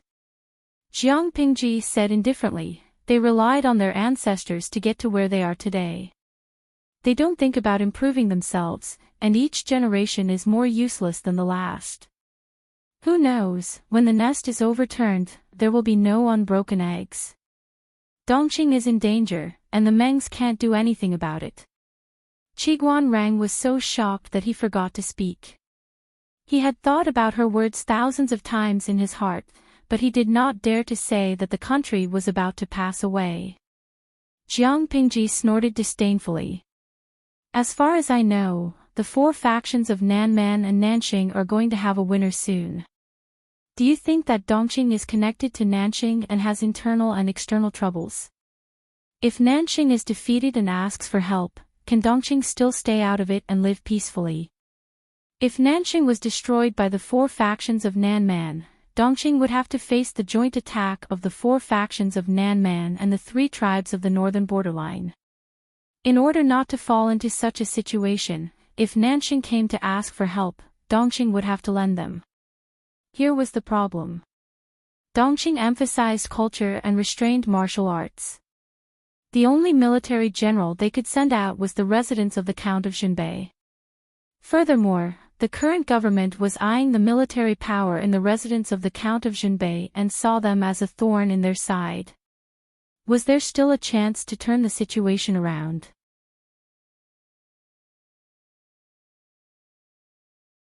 Chapter 148. Once they entered the troubled times, the Meng family was just a noble family. Although they had troops, it was limited. They didn't have descendants who could carry the flag. It was already difficult enough for them to survive in the troubled times with the little troops they had. How could they deal with the Meng family? You think too much. Qiguan Rang recovered from his initial shock and composed himself. He had already mentally prepared himself for the shocking news. What else is there? Tell me all at once. With your audacious personality, I don't think this is all you have. Jiang Pingji smiled shyly. Qiguan Rang felt a chill in his heart. He heard her say, "My accountant gave me an idea." What idea? Qiguan Rang asked again, and Jiang Pingji briefly explained Su Ke's plan. This is indeed a very bold idea, and it's feasible. However, what's troubling is where will the first batch of rice come from? Jiang Pingji suddenly smiled. I was just worrying about it when Meng Liang appeared. Wouldn't it be a pity if I didn't make use of him? Su Ke was stumped by Jiang Pingji. He didn't know what she was going to do next, but Qiguan Rang could see it clearly. It was precisely because he could see everything clearly that he was dumbfounded by Jiang Pingji's thick skin, which was as thick as the corner of a city wall. Are you trying to tell me that you want to use Meng Liang to exchange for a large amount of grain from the Meng family? Then, you want the captain to kill Meng Liang to vent his anger. You want to tell the public that the captain has already been killed by you. You want to use Meng Liang's life as a favor to recruit the captain and let him bear the anger of the Meng family. How could he be so thick-skinned? You've reaped all the benefits, but you're still acting like you're at a disadvantage. You forgot something. If the commandant dies in my hands, I can ask the Mangs for another sum of money. Qiguan rang. Not only that, she could also use the grain she got from the Mangs to swindle those aristocratic families who had money and grain. From the beginning to the end, she didn't put in any capital, but after a round of rolling, she was able to earn a lot. Qiguan Rang was puzzled, so he asked an important question. But why are you telling me such an important matter? Jiang Pingji said, Mr. Wei is interested in finding a son-in-law, but Wenjing has no assets. Which of the 3 letters and 6 rights do you want to remove? Qiguan Rang was silent. After a while, he said, Is Lanting trying to buy people's hearts with this? Was he that cheap? Telling him all this in the name of roping him in, was actually dragging him down with them. If he failed, everyone would die together. If he succeeded, he would be able to earn a small profit. No matter how he thought about it, he felt that he was at a disadvantage. Jiang Pingji raised her hand and patted his shoulder, but she was short, so she could only pat his arm. It's not about the value of the gift, it's about the thoughtfulness. Caring to the point of taking his life. Qiguan Rang didn't know whether to laugh or cry, but surprisingly, he didn't reject it. He had to admit that Lu Lanting's temperament was just to his liking. They were too compatible. Su Kuk heard about Jiang Pingji's arrival and hurried over. He saw his Lang Jun sitting opposite a cold-looking young man. The former was smiling and talking, while the latter's face was still cold, but his expression was gentle and his eyes were full of vigor. Ko greets you, Lang Jun. Su Kuk cupped his hands in greeting, but he secretly sized up Qiguan Rang. A strange look flashed in his eyes. Qiguan Rang saw that Su Kuk's face was covered with a thick white cloth, which covered the mark of punishment. He frowned but didn't say a word. Wenjing, this is my accountant, Su Ku. Su Xiaoyu, I'll leave the troops to him for now. Qiguan Rang's relaxed attitude became serious when he heard Su Ku's name. He didn't miss the fact that the plan Jiang Pingji had mentioned came from this person named Su Ku. He's a brave one. Qiguan Rang's lips curled stiffly. He was more interested in Su Ku now. It was a kind of intuition. It was as if he had smelled the scent of a kindred spirit. Even if Su Ku was different from him, the two of them were quite compatible. Compared to open and above-board schemes, he and Su Ku were more adept at sinister and treacherous schemes. Naturally, their auras were similar. This is my future brother-in-law. Jiang Pingji stared at Qiguan Rang's gloomy gaze. She was not afraid of lowering his seniority, but it wasn't really lowering his seniority. Qiguan Rang's seniority was lower than Wei Yuan's. He's also an interesting person. Su Kuk took the opportunity of cupping his hands in greeting and secretly rolled his eyes. Every time his Lang Jun said that someone was interesting, he knew that the person was probably a black-hearted person. Birds of a feather flocked together. A playmate attracted by his Lang Jun's temperament was definitely not a good person. Jiang Pingji did not avoid Qiguan Rang and asked Su Ku, "Did those people come last night?" Su Ku looked at Qiguan Rang cautiously, but the latter was calm. They came in the middle of the night. Jiang Pingji's smile brightened. Did they take everything? Su Ku nodded. Yes, they did. Qiguan Rang silently listened to the conversation between the black-hearted master and servant. He secretly broke into a cold sweat for the rumored kind-hearted and honest county chief. I'll go change my clothes first. Xiaoyu, please entertain Wenjing for me. Jiang Pingji got up and went to the farm master's room to change into a set of brown clothing that was easy to move around in. She was wearing layers of clothing that were complicated and gorgeous, but it still could not change the fact that the bottom part of her clothing was exposed. Without Jiang Pingji present, Qiguan Rang could openly size up Su Ku. He did not have the slightest bit of stage fright, and the two of them exchanged glances. Jiang Pingji, who moved swiftly and efficiently, changed her clothes into a brown one. Although it was popular to be gay these days, the two of them were looking at each other affectionately. As a companion, she was very nervous. Cough, cough, cough. The fake cough that could not be more fake broke the tense atmosphere between the two of them. It was the first time Qiguan Rang saw Jiang Pingji wear brown clothing. He could not help but raise his eyebrows. Why did you change into this? Although brown clothing was convenient to move around in, it was worn by commoners or poor families. An aristocratic family like Jiang Pingji wouldn't even touch it, let alone wear it. Moreover, according to the rules of etiquette, it was not in line with etiquette. If some old scholars saw it, they would probably criticize her for not understanding etiquette. Aren't clothes made for people to wear? As long as it's comfortable to wear, then it's a piece of clothing. It's also valuable. It looks gorgeous, but it's a hindrance when you wear it. It's better to hang it on a hanger to admire. Why do you make yourself uncomfortable? Jiang Pingji said indifferently, Wenzheng is not a stubborn person. Will you be angry because I'm wearing brown clothing?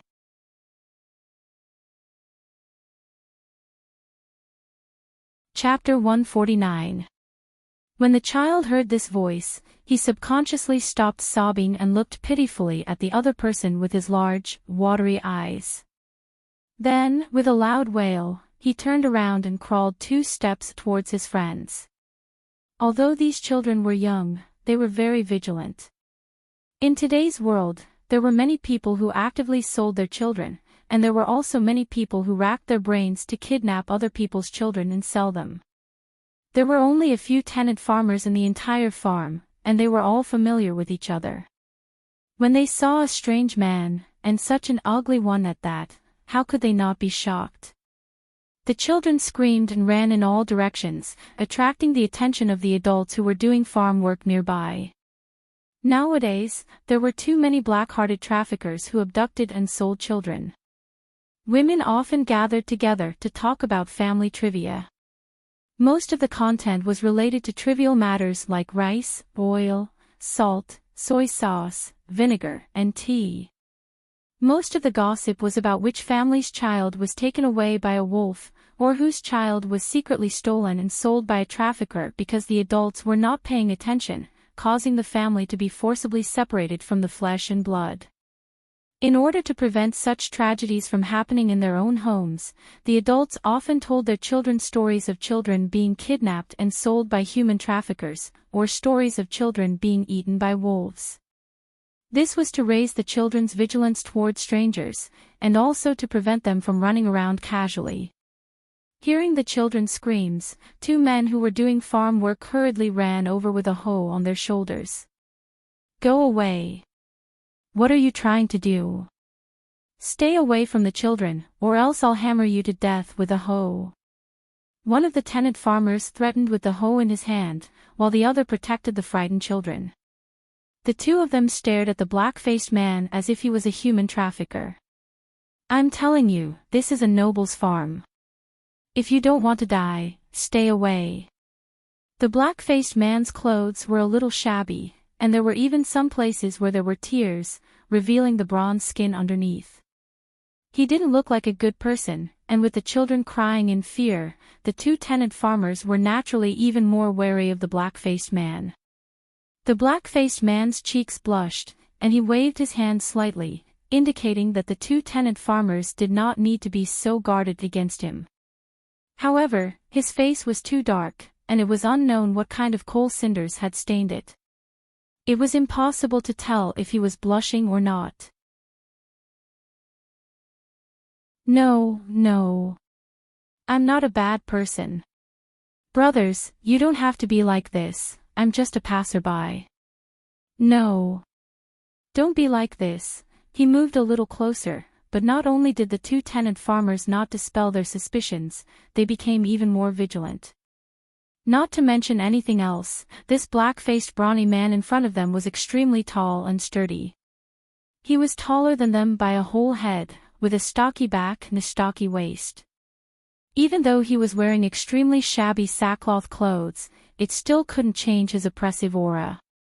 One of the tenants gave the other a look and said, "Since you're just passing by, then hurry up and leave." The black-faced brawny man rubbed his hands and said in a slightly uneasy tone, This. Can I borrow some water to drink? I've been traveling for a few days, and my straw sandals are worn out.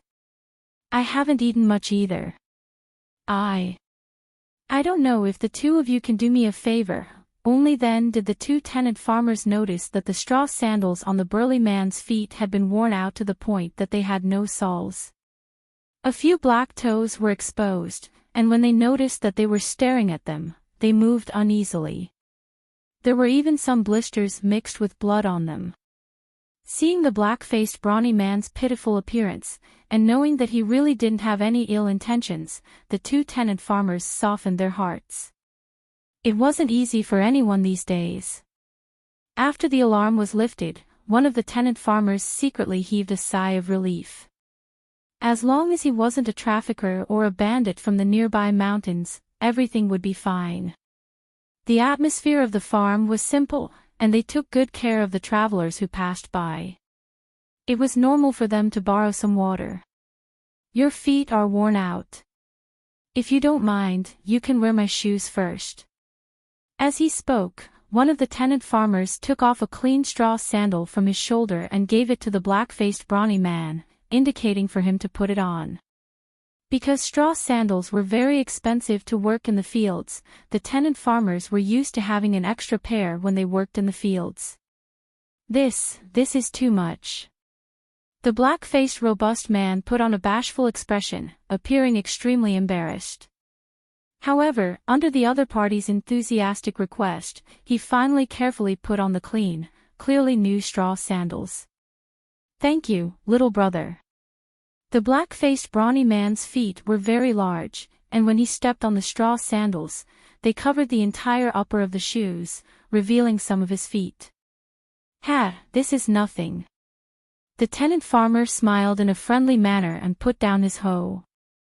He used his other hand to rub the little boy who was carefully clinging to his rolled-up trousers and said, "Don't mind it, there are too many people stealing children out there. Some time ago, I heard that 3 children went missing in a neighboring village, and the mother of the children cried until she was blind. That's why we keep a close eye on the children here." The black-faced brawny man did not mind. Instead, he smiled and said, That's right. The world is so chaotic these days, so children should be taken care of. They are all good, and they even know to cry for adults. In my previous village, when children were stolen, it was always quiet." Speaking of this topic, the tenant farmer's impression of the black-faced brawny man improved. "It's almost time for dinner, why don't you come to my house and eat?" "You naughty child, I scared you just now." The tenant farmer gave the naughty child who was clinging to his trousers a slap that was neither light nor heavy, and his expression showed that he was extremely doting. It was obvious that the crying child who had bumped into the black-faced brawny man was from this tenant farmer's family. The tenant farmer carried the hoe on one hand and carried the naughty child with the other. Like herding sheep, he brought the remaining children back to the village. The black-faced brawny man followed beside the tenant farmer at a moderate pace and sighed. "It's rare to see such a naughty child these days, isn't that so? These days, even the adults don't have enough to eat, so where do they get the money to raise a child?" The tenant farmer sighed. Then, he swept away the sadness on his face and said proudly, "I'm lucky to have met a good master. That's why I'm able to live like this." The black-faced brawny man did not continue asking. He followed the tenant farmer to his house, and the other party shouted at the door. "My child's mother, are the pancakes ready? Give me 2 and boil some hot water. I know you're back. What are you shouting for? Call for your soul." A woman dressed in coarse sackcloth, but her clothes were clean and starched, came out of the house with 2 steaming pancakes in her hands. The tenant farmer called out, "Pour some hot water for this big brother. Drink it while it's hot to warm up." The black-faced brawny man was just about to say that he could just drink some cold water, but the woman had already entered the house. As she walked, she shouted, "You're the only one who's rich. You have to boil water, and the firewood at home is free. Didn't the master say that drinking raw water is bad for the body? I just asked you to boil water, and you're still being stubborn."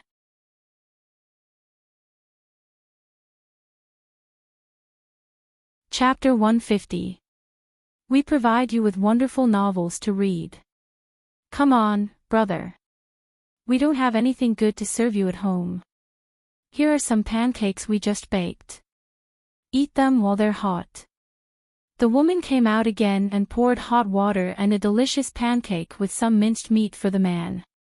The black-faced brawny man wolfed down the flatbread while drinking the boiled water in the ceramic bowl, enjoying the meal with relish. Sigh. I've been to so many places, but this is the only place where I live the best. After he finished 2 pancakes, he still wanted more. The woman saw it and went into the house to get him another pancake. We're lucky to have a good master.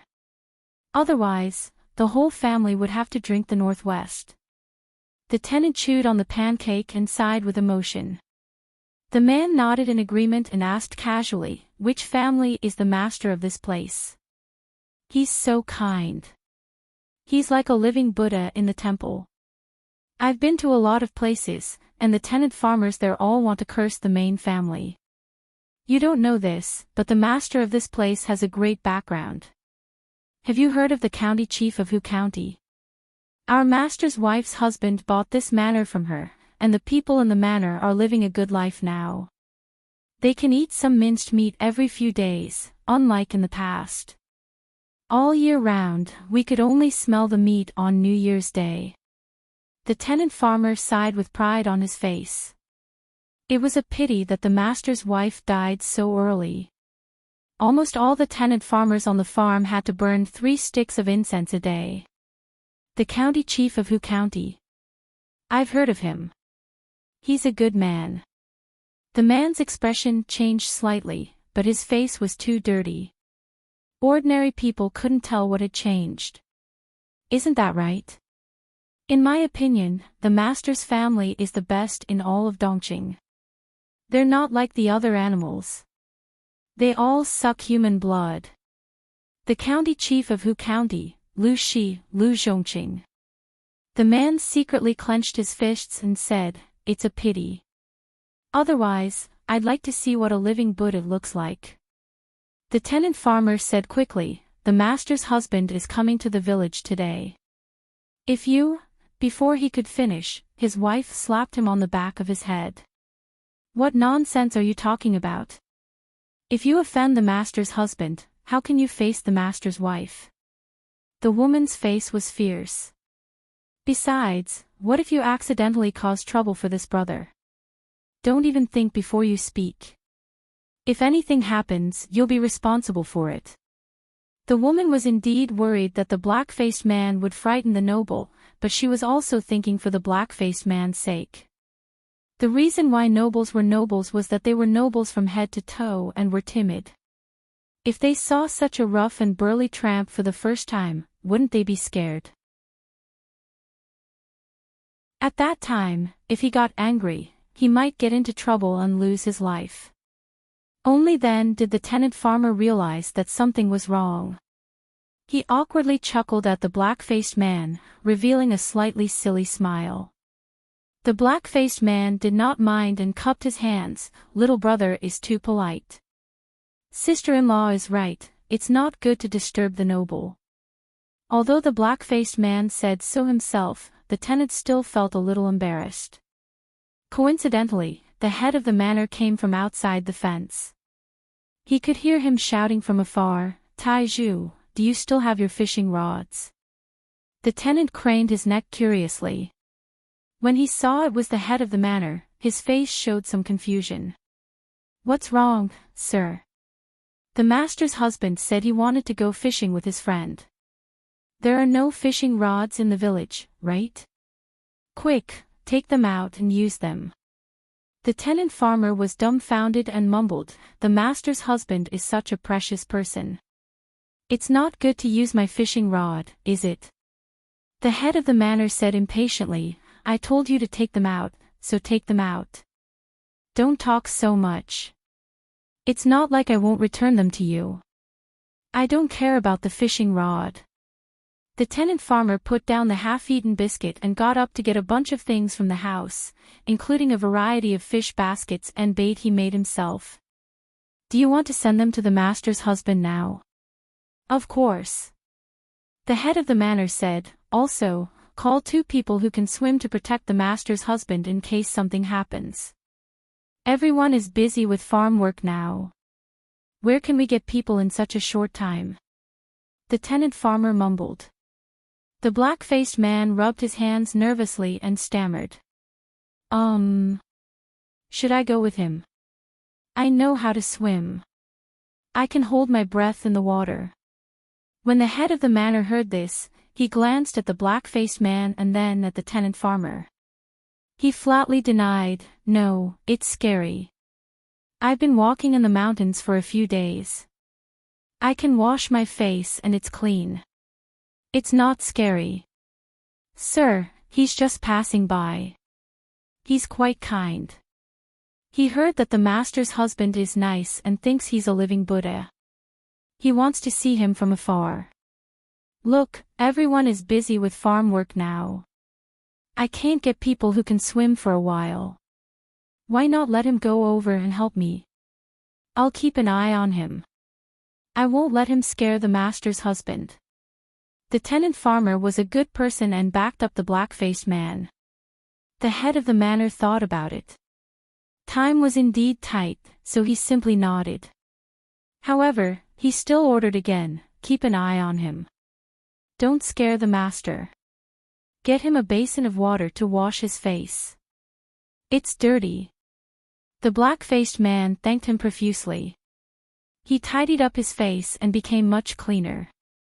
His face actually looked quite handsome. "What kind of fish can we catch at this time of the year?" Jiang Pingji sat on the stool gloomily. She didn't know why Qiguan Rang and Su Ku were interested in fishing. The fish at this time of the year are just right. The meat is juicy, and the fish in Hejin County has a lot of bones. Fishing in spring is also very elegant. Suku smiled and thanked the tenant farmer for the fishing rod. The man was so shocked that he quickly waved his hand and said that it was fine. "You're a landlubber. Be careful not to get caught by the fish." Jiang Pingji moved the stool to another place. "Then you guys can continue fishing. Lanting, aren't you coming to play?" Qiguan Rang asked.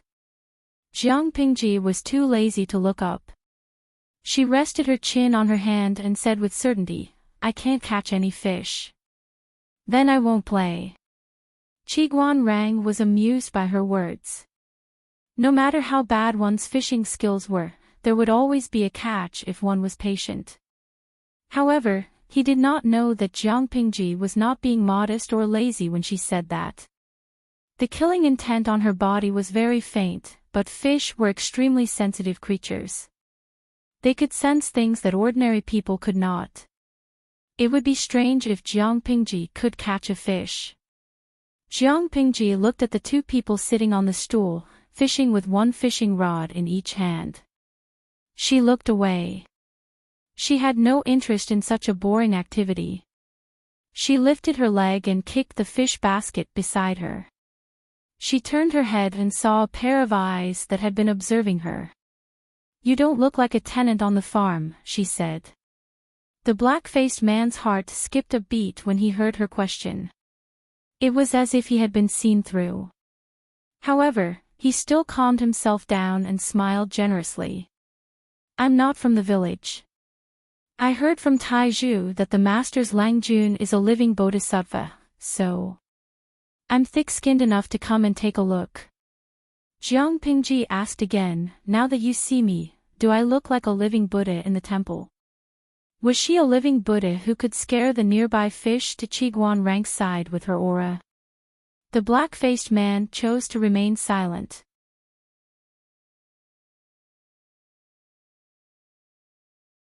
Chapter 151. Faced with the man's silence, Jiang Pingji couldn't help but laugh. She continued to ask, is this question that hard to answer? The black-faced brawny man cupped his hands in greeting and said awkwardly, no. I'm clumsy, and I haven't learned much. I'm a rude person, so I've never seen a kind-hearted person like you. I was too nervous and forgot how to speak. After saying that, the man's palms were covered in cold sweat. He couldn't get rid of the sense of danger that his identity had been exposed. Jiang Pingji said to the folding stool beside her, sit down. We can chat if we have nothing to do, or else it'll be boring.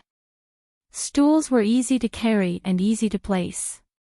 After they came from the foreign tribes, they quickly became a fashion and were loved by the common people.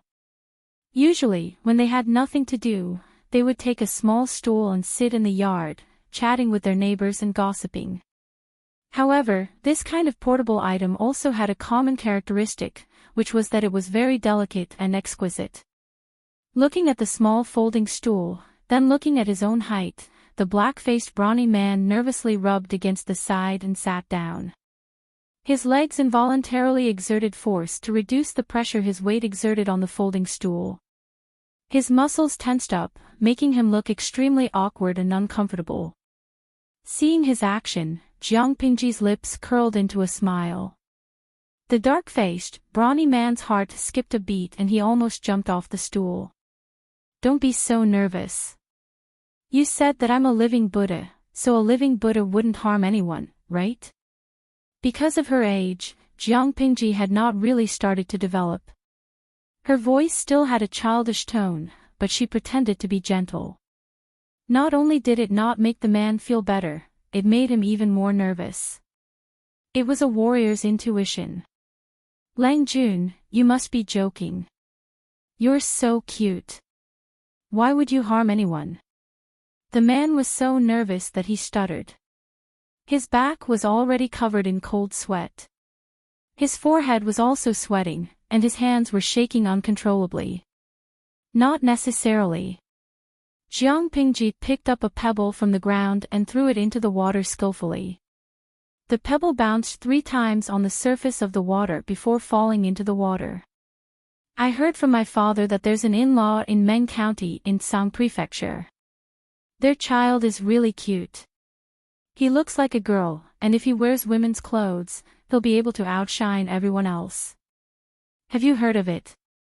The black-faced brute's heart skipped a beat. Not only did he have to suppress the flames of hatred burning in his heart, but he also had to control his expression to avoid giving himself away. He laughed dryly and said, "This lowly one is just a homeless refugee. Who doesn't cover their nose and hide far away when they see me? I've already eaten 1 meal today, so how could I have the chance to hear about the matters of the nobles? So you haven't heard of him? That's a pity. I was going to say that you might be able to meet him someday." Jiang Pingji shook her head pitifully. Her last words made the black-faced brute clench his fists, and his thick lips moved uncontrollably. She seemed to be blind and did not notice the black-faced brute's abnormality. One of her hands was skipping the pebble in the water, and the other hand was supporting her chin on her knee. I originally thought that a man looks like a girl was just a rumor. No matter how beautiful a man looks, he's still a rough man. He can't be compared to a real girl. I didn't expect to see him in person 2 days ago, and he's even more beautiful than a fairy. The black-faced brute had mixed feelings. He was afraid that Jiang Pingji would see through his identity. He was ecstatic that he had found Meng Liang's whereabouts, but he was also furious. His hatred almost made him lose his mind. But in the end, he regained his senses. They were in Hejin County, and since the person in front of him was Lu Shi's son, there was no way he could do anything to him. Meng Liang was hiding in the Lu's house, which was indeed a difficult task. If he acted rashly, he was afraid that he and his brothers would be killed. Because of his emotions, his voice was a little hoarse. He said with difficulty, "This lowly one is afraid of what?" Jiang Pingji smiled and patted the man's left shoulder with the back of her hand. She said in a flirtatious tone, "You can come to see me, a living bodhisattva, out of curiosity. Why don't you have the curiosity to see a real fairy?" The black-faced brute was dumbfounded. The conversation between the two was very quiet. Qiguan Rang and Su Ke were fishing more than 20 meters away, so naturally, they could not hear what they were talking about. But Qiguan Rang was a smart man, and Su Ke was a reserve soldier who was about to evolve into a smart man. The two of them were not easy to deal with. They could not hear what the two were talking about, but it did not stop them from guessing. Smart people had that kind of confidence. "I'm really worried for the county military chief. Lanting is starting to be naughty again." Qiguan Rang stared straight ahead. He did not even turn his neck. He looked straight ahead, as if he was very serious about fishing. Su Ke wanted to complain, but Jiang Pingji was his superior, and she had super sharp ears. It was hard to guarantee that she would not hear him from such a distance. "How do you know that is the county military chief that Lang Jun is looking for?" Su Ke's lips moved slightly.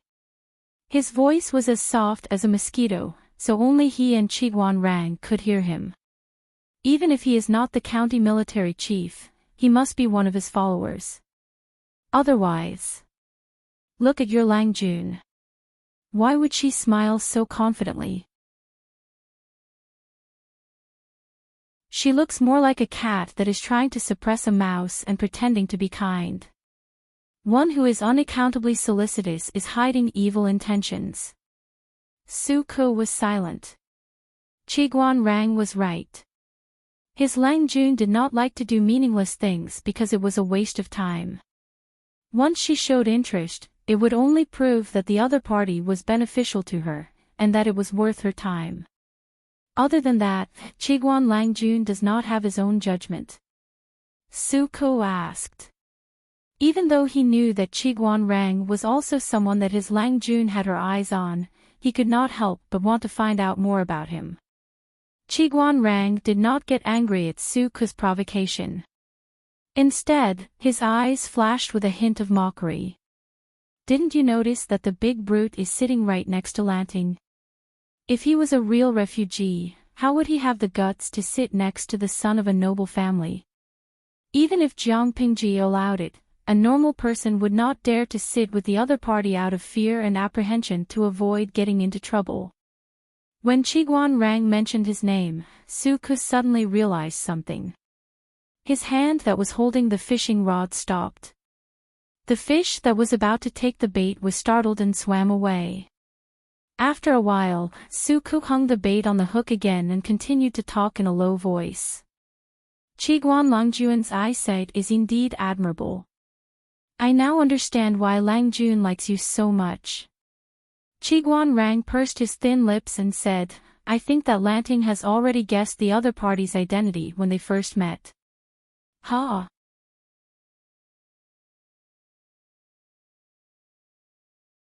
Chapter 152. Su Ke heard his words and raised his eyebrows. Does that mean that Qiguan Lang Jun was once a victim? Qiguan Rang strangely chose to remain silent. He was indeed a victim, but he still did not know how Su Ke knew so much just by meeting him. However, Qiguan Rang vaguely knew something after witnessing this person trick the county commandant. That person's eyes could truly be said to be able to see through the finest details. Su Kut smiled and said, "It's a good thing that Lang Jun is so capable. At least he won't be deceived by the scoundrel and will be able to catch him in the act. However, there are pros and cons to this. This will inevitably make him stubborn and hard to persuade. Too much trust in her own eyes and judgment. To put it bluntly, she was conceited. If the opinions of others went against her, the result would be gratifying. Logically speaking, such an overly conceited person was not a good candidate because the people under him would have a headache. If he disagreed with her and neither of them could convince the other, then who would give in the end?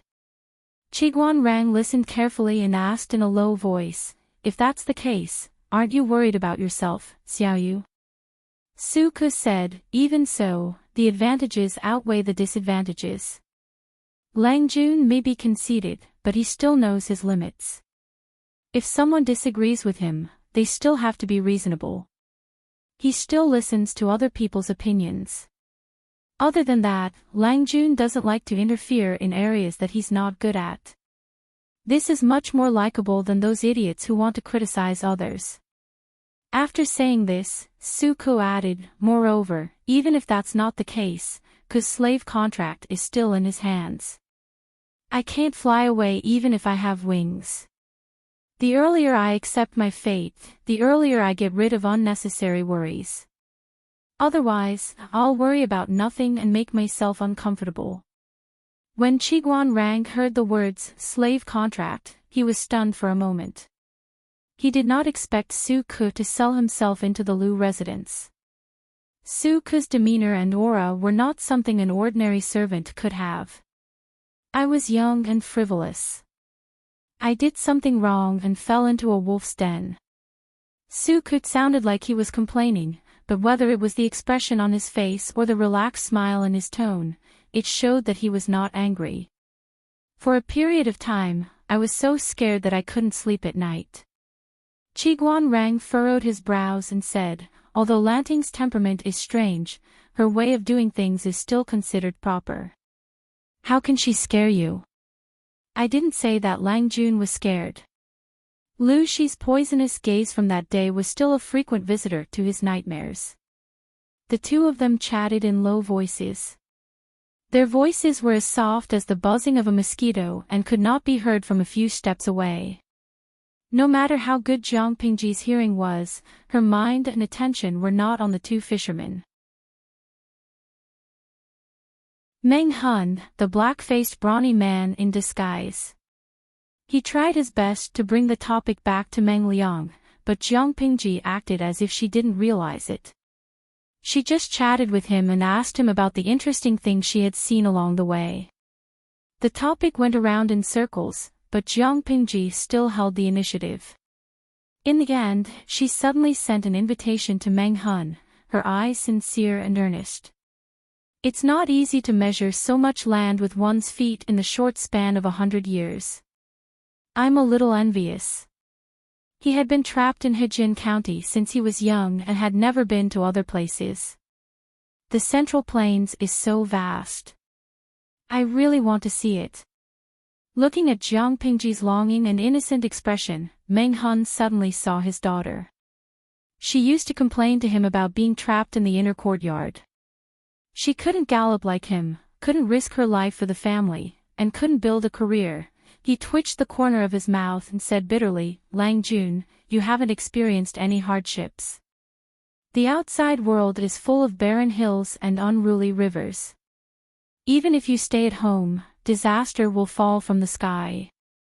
Leaving home, leaving your homeland, it's even harder to move. You have to eat and sleep in the open every day. It's so hard. There's always a first time for everything. You can't give up your desire to go out just because of this, right?" Jiang Pingji said carelessly, "What's more, if I go out, I'll have servants to protect me. How much hardship can I go through?" She suddenly changed the topic and looked at Meng Hun with sparkling eyes. "You've been to so many places and met so many people. You must have accumulated a lot of experience.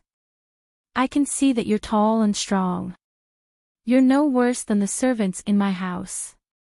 By the way, didn't you say that you have no family and can't go back to your homeland because of the war? Why don't you just stay in the loos? At least you'll have a place to settle down. If I go out one day, I'll take you with me. It'll save me a lot of trouble. Meng Hun's lips moved. He opened and closed them for a long time before he said something. Lang Jun, you're a living Buddha, but I'm just a peasant. I don't dare to dirty your land. I won't go. If he was a normal refugee, he would have said yes with gratitude. But Meng Hun wasn't one, and he couldn't say yes. He didn't want to drag the Lus down because of his identity. Even if he didn't understand the dirty dealings between the gentry families, Meng Hun knew that Lu Shi and Meng Zhan had cut off all ties. Meng Liang, that little bastard, must have used another identity to sneak into the Lus. If Meng Liang died in the Lus and the Mengs found out, they would definitely make things difficult for the Lus and ask them to hand him over. No, they would probably make the entire Lus pay. Although he vaguely felt that this Lu Shi before him was a little strange, after interacting with him for a while, he found that Lu Shi was indeed amiable and approachable. Moreover, he was extremely concerned about issues such as the people's livelihood. He wasn't like some of the aristocratic sons he had come into contact with in the past, who were always sentimental and worried about unreliable things. They were disgusting and would moan about nothing. Meng Hun had a good impression of Jiang Pingji because of that. But he couldn't say yes to her invitation. As expected, Jiang Pingji, who had a good temper in Meng Hun's eyes, wasn't angry or embarrassed. Instead, she sighed with regret. Jiang Pingji said, "Everyone has their own ambitions. Since you've made up your mind, I won't force you to stay." The sky was getting dark. Qiguan Rang and Meng Hun had caught 2 baskets of fish. Meng Hun couldn't get any more information out of them, so he decided to leave. Before he left, Meng Hun took a bag with him. 2 sets of warm clothes, a few pairs of oversized straw sandals, cotton socks, a few days' worth of dry food, and some medicine. Jiang Pingji explained, "I saw that you have blisters on your feet, so I asked someone to prepare some medicine for you. Otherwise, if you get bitten by mosquitoes, your wounds will fester very easily. That would be troublesome." Meng Hun's heart warmed. After some hesitation, he accepted the small but thoughtful gift. Qiguan Rang and Su Ku, who had watched the whole show, laughed.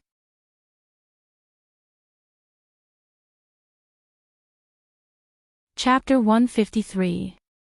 Lang Jun, do you need someone to keep an eye on him? Su Ku asked in a low voice after Meng Hun was out of sight. There's no need for that.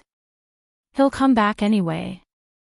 Jiang Pingji was not worried that Meng Hun could escape. After all, Meng Liang was still in the Lu residence. With Meng Hun's current ability, he could not ignore the Lu residence and kill Meng Liang. Oh. Qiguan Rang said, "Why are you so confident? Why can't Meng Hun wait for Meng Liang to leave?" Jiang Pingji sneered. First, the Lu residents and the Mengs are not on good terms. They might not be willing to protect Meng Liang. Meng Hun still has a small chance of succeeding. If Meng Liang contacts his entourage, he will be protected by them. With Meng Hun's current manpower, it will be impossible for him to kill Meng Liang. So, if he wants to make a move, now is the best time. Qiguan Rang was speechless. He secretly exchanged a knowing look with Su Ku. "I'm a little curious. Why did you suspect that he was Meng Hun from the beginning?"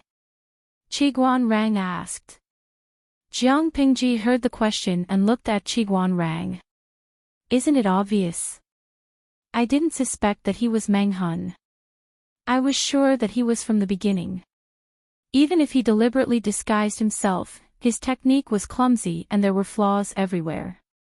Qiguan Rang cupped his hands and asked, "Flaws? I wonder if Lanting can clear my doubts." I don't know if any of you have noticed, but the area between his thumb and index finger, that is, there are obvious calluses. That's the mark left behind by playing with weapons like swords, spears, swords, and halberds for a long period of time. He has the waist of a bear and the back of a tiger, and the muscles on his upper arms are knotted. His clothes are old and tattered. He looks like he's down and out. But because of that, his wounds are exposed. There are a lot of deep wounds. From the wounds, we can roughly determine what weapon caused them. After Jiang Pingji finished, she added, from this, we can determine the occupation of the other party. Other than that, although this person's toes have bloody blisters from walking, the marks are very fresh. They should have been made recently.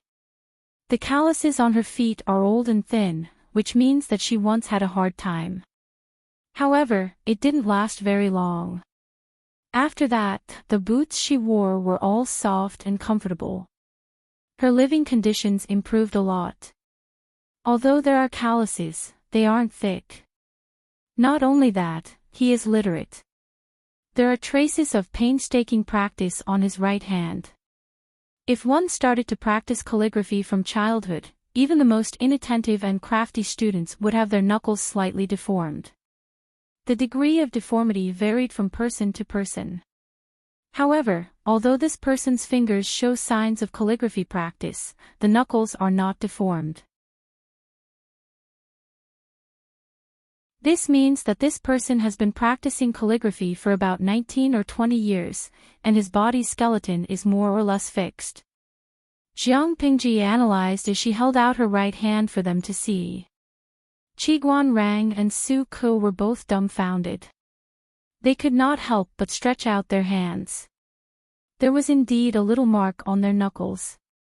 In order for the two of them to hear her clearly, Jiang Pingji slowed down her speech and tried her best to explain the content in detail so that the two of them would not be able to make sense of it. But even so, after listening to her analysis and the final conclusion, they were even more dumbfounded. Su Ke's eyes were filled with shock. He asked after a long time. Lang Jun, you said, you knew the identity of the other party as soon as they met. Does this mean that you have already thought so much when you first saw him? He swallowed nervously. If that was the case, wouldn't it be a little too scary? Something like that. Jiang Pingji shrugged nonchalantly. She had stood out among so many genetic warriors. How could she not have some concrete evidence? Qiguan Rang looked down and said, what's so surprising about that? I have also heard that Master Yuanjing of Langjie is proficient in the art of Qimen Duanjia and is also proficient in physiognomy. Not only can he tell the origin of the person as soon as he sees him, but he can even predict what happened before and after. It's amazing. As soon as Su Ke heard that, a lot of rumors about the demon Yuanjing of Langjie floated into his mind. When he put the two of them together, he suddenly felt that compared to him, his Lang Jun seemed to be in the category of a normal human being. He had not become a demon or a demon. Jiang Pingji secretly glanced at Qiguan Rang with a hint of warning and sharpness in her eyes. She still remembered that in her previous life, she had retired from the first echelon of genetic warriors and entered the military to serve as a normal soldier. Her ability was gradually known by the people around her. She had long gotten used to the strange looks and the fear and alienation of the people around her. Su Ke was not a big deal. Did she need Qiguan Rang's help to ease the atmosphere? The sky was getting darker. It was time for Jiang Pingji to return to the loos. Su Ke had to busy himself with the farm, so he naturally could not follow her. Jiang Pingji's face was still cold when she got into the carriage. Qiguan Rang clicked his tongue and patted Su Ke's shoulder. Young man, good luck. Su Ke was confused. What the hell was with Qiguan Rang's pitiful expression? Jiang Pingji felt that the carriage was already moving. She said coldly, next time, you don't have to be a busybody. Qiguan Rang shook his head disapprovingly and said meaningfully, Lanting, that's not right. What's wrong? Jiang Pingji's mood was slightly bad when she thought of some unpleasant memories. Lanting, do you know what it means to be a ruler? Jiang Pingji squinted her eyes and looked at him with a complicated expression. Continue. Qiguan Rang continued, you can't be stubborn and refuse to listen to others. It's important to open up a wide range of opinions. You can't lose yourself. Otherwise, if your subordinates have different opinions, how will the ruler make a choice? You can't be too close to your subjects to avoid messing up the hierarchy. You can't disobey orders and prohibitions. But you can't be too distant and lose the people's trust. In my opinion, ruling a country and ruling a family have the same effect. After saying that, Qiguan Rang asked, if Xiaoyu is really afraid of you, will Lanting let him be? Jiang Pingji was silent. Lu Shi's words appeared in her mind. Lanting, you have to learn how to be a ruler. Your eyes can see so many things. This is something that others don't have, and it's also your unique advantage. You should make people respect you, not just fear you. It's a difference of one word, but it's a world of difference. Qiguan Rang didn't care how much Jiang Pingji would listen to him.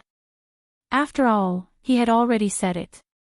The so-called way to be a ruler did not have a very specific or general description. It all depended on one's understanding and experience. Su Ku was not fully grown yet. His words and actions were inevitably not comprehensive, which made Lanting feel apprehensive. Lanting had a stubborn temperament. She did not care why Su Ku had such a reaction, nor would she take the initiative to point it out. It was fine if it happened once or twice, but if it went on, it was hard to guarantee that it would not leave a hidden crack between them. You're tuning into the LoveLore Library YouTube channel. We're so grateful for your support, and don't forget to subscribe to join us on this incredible journey through captivating stories. Your generosity through donations truly makes a world of difference, as it's the primary source of revenue that allows me to expand and enhance this channel for you. Thank you from the bottom of my heart for being a part of this adventure.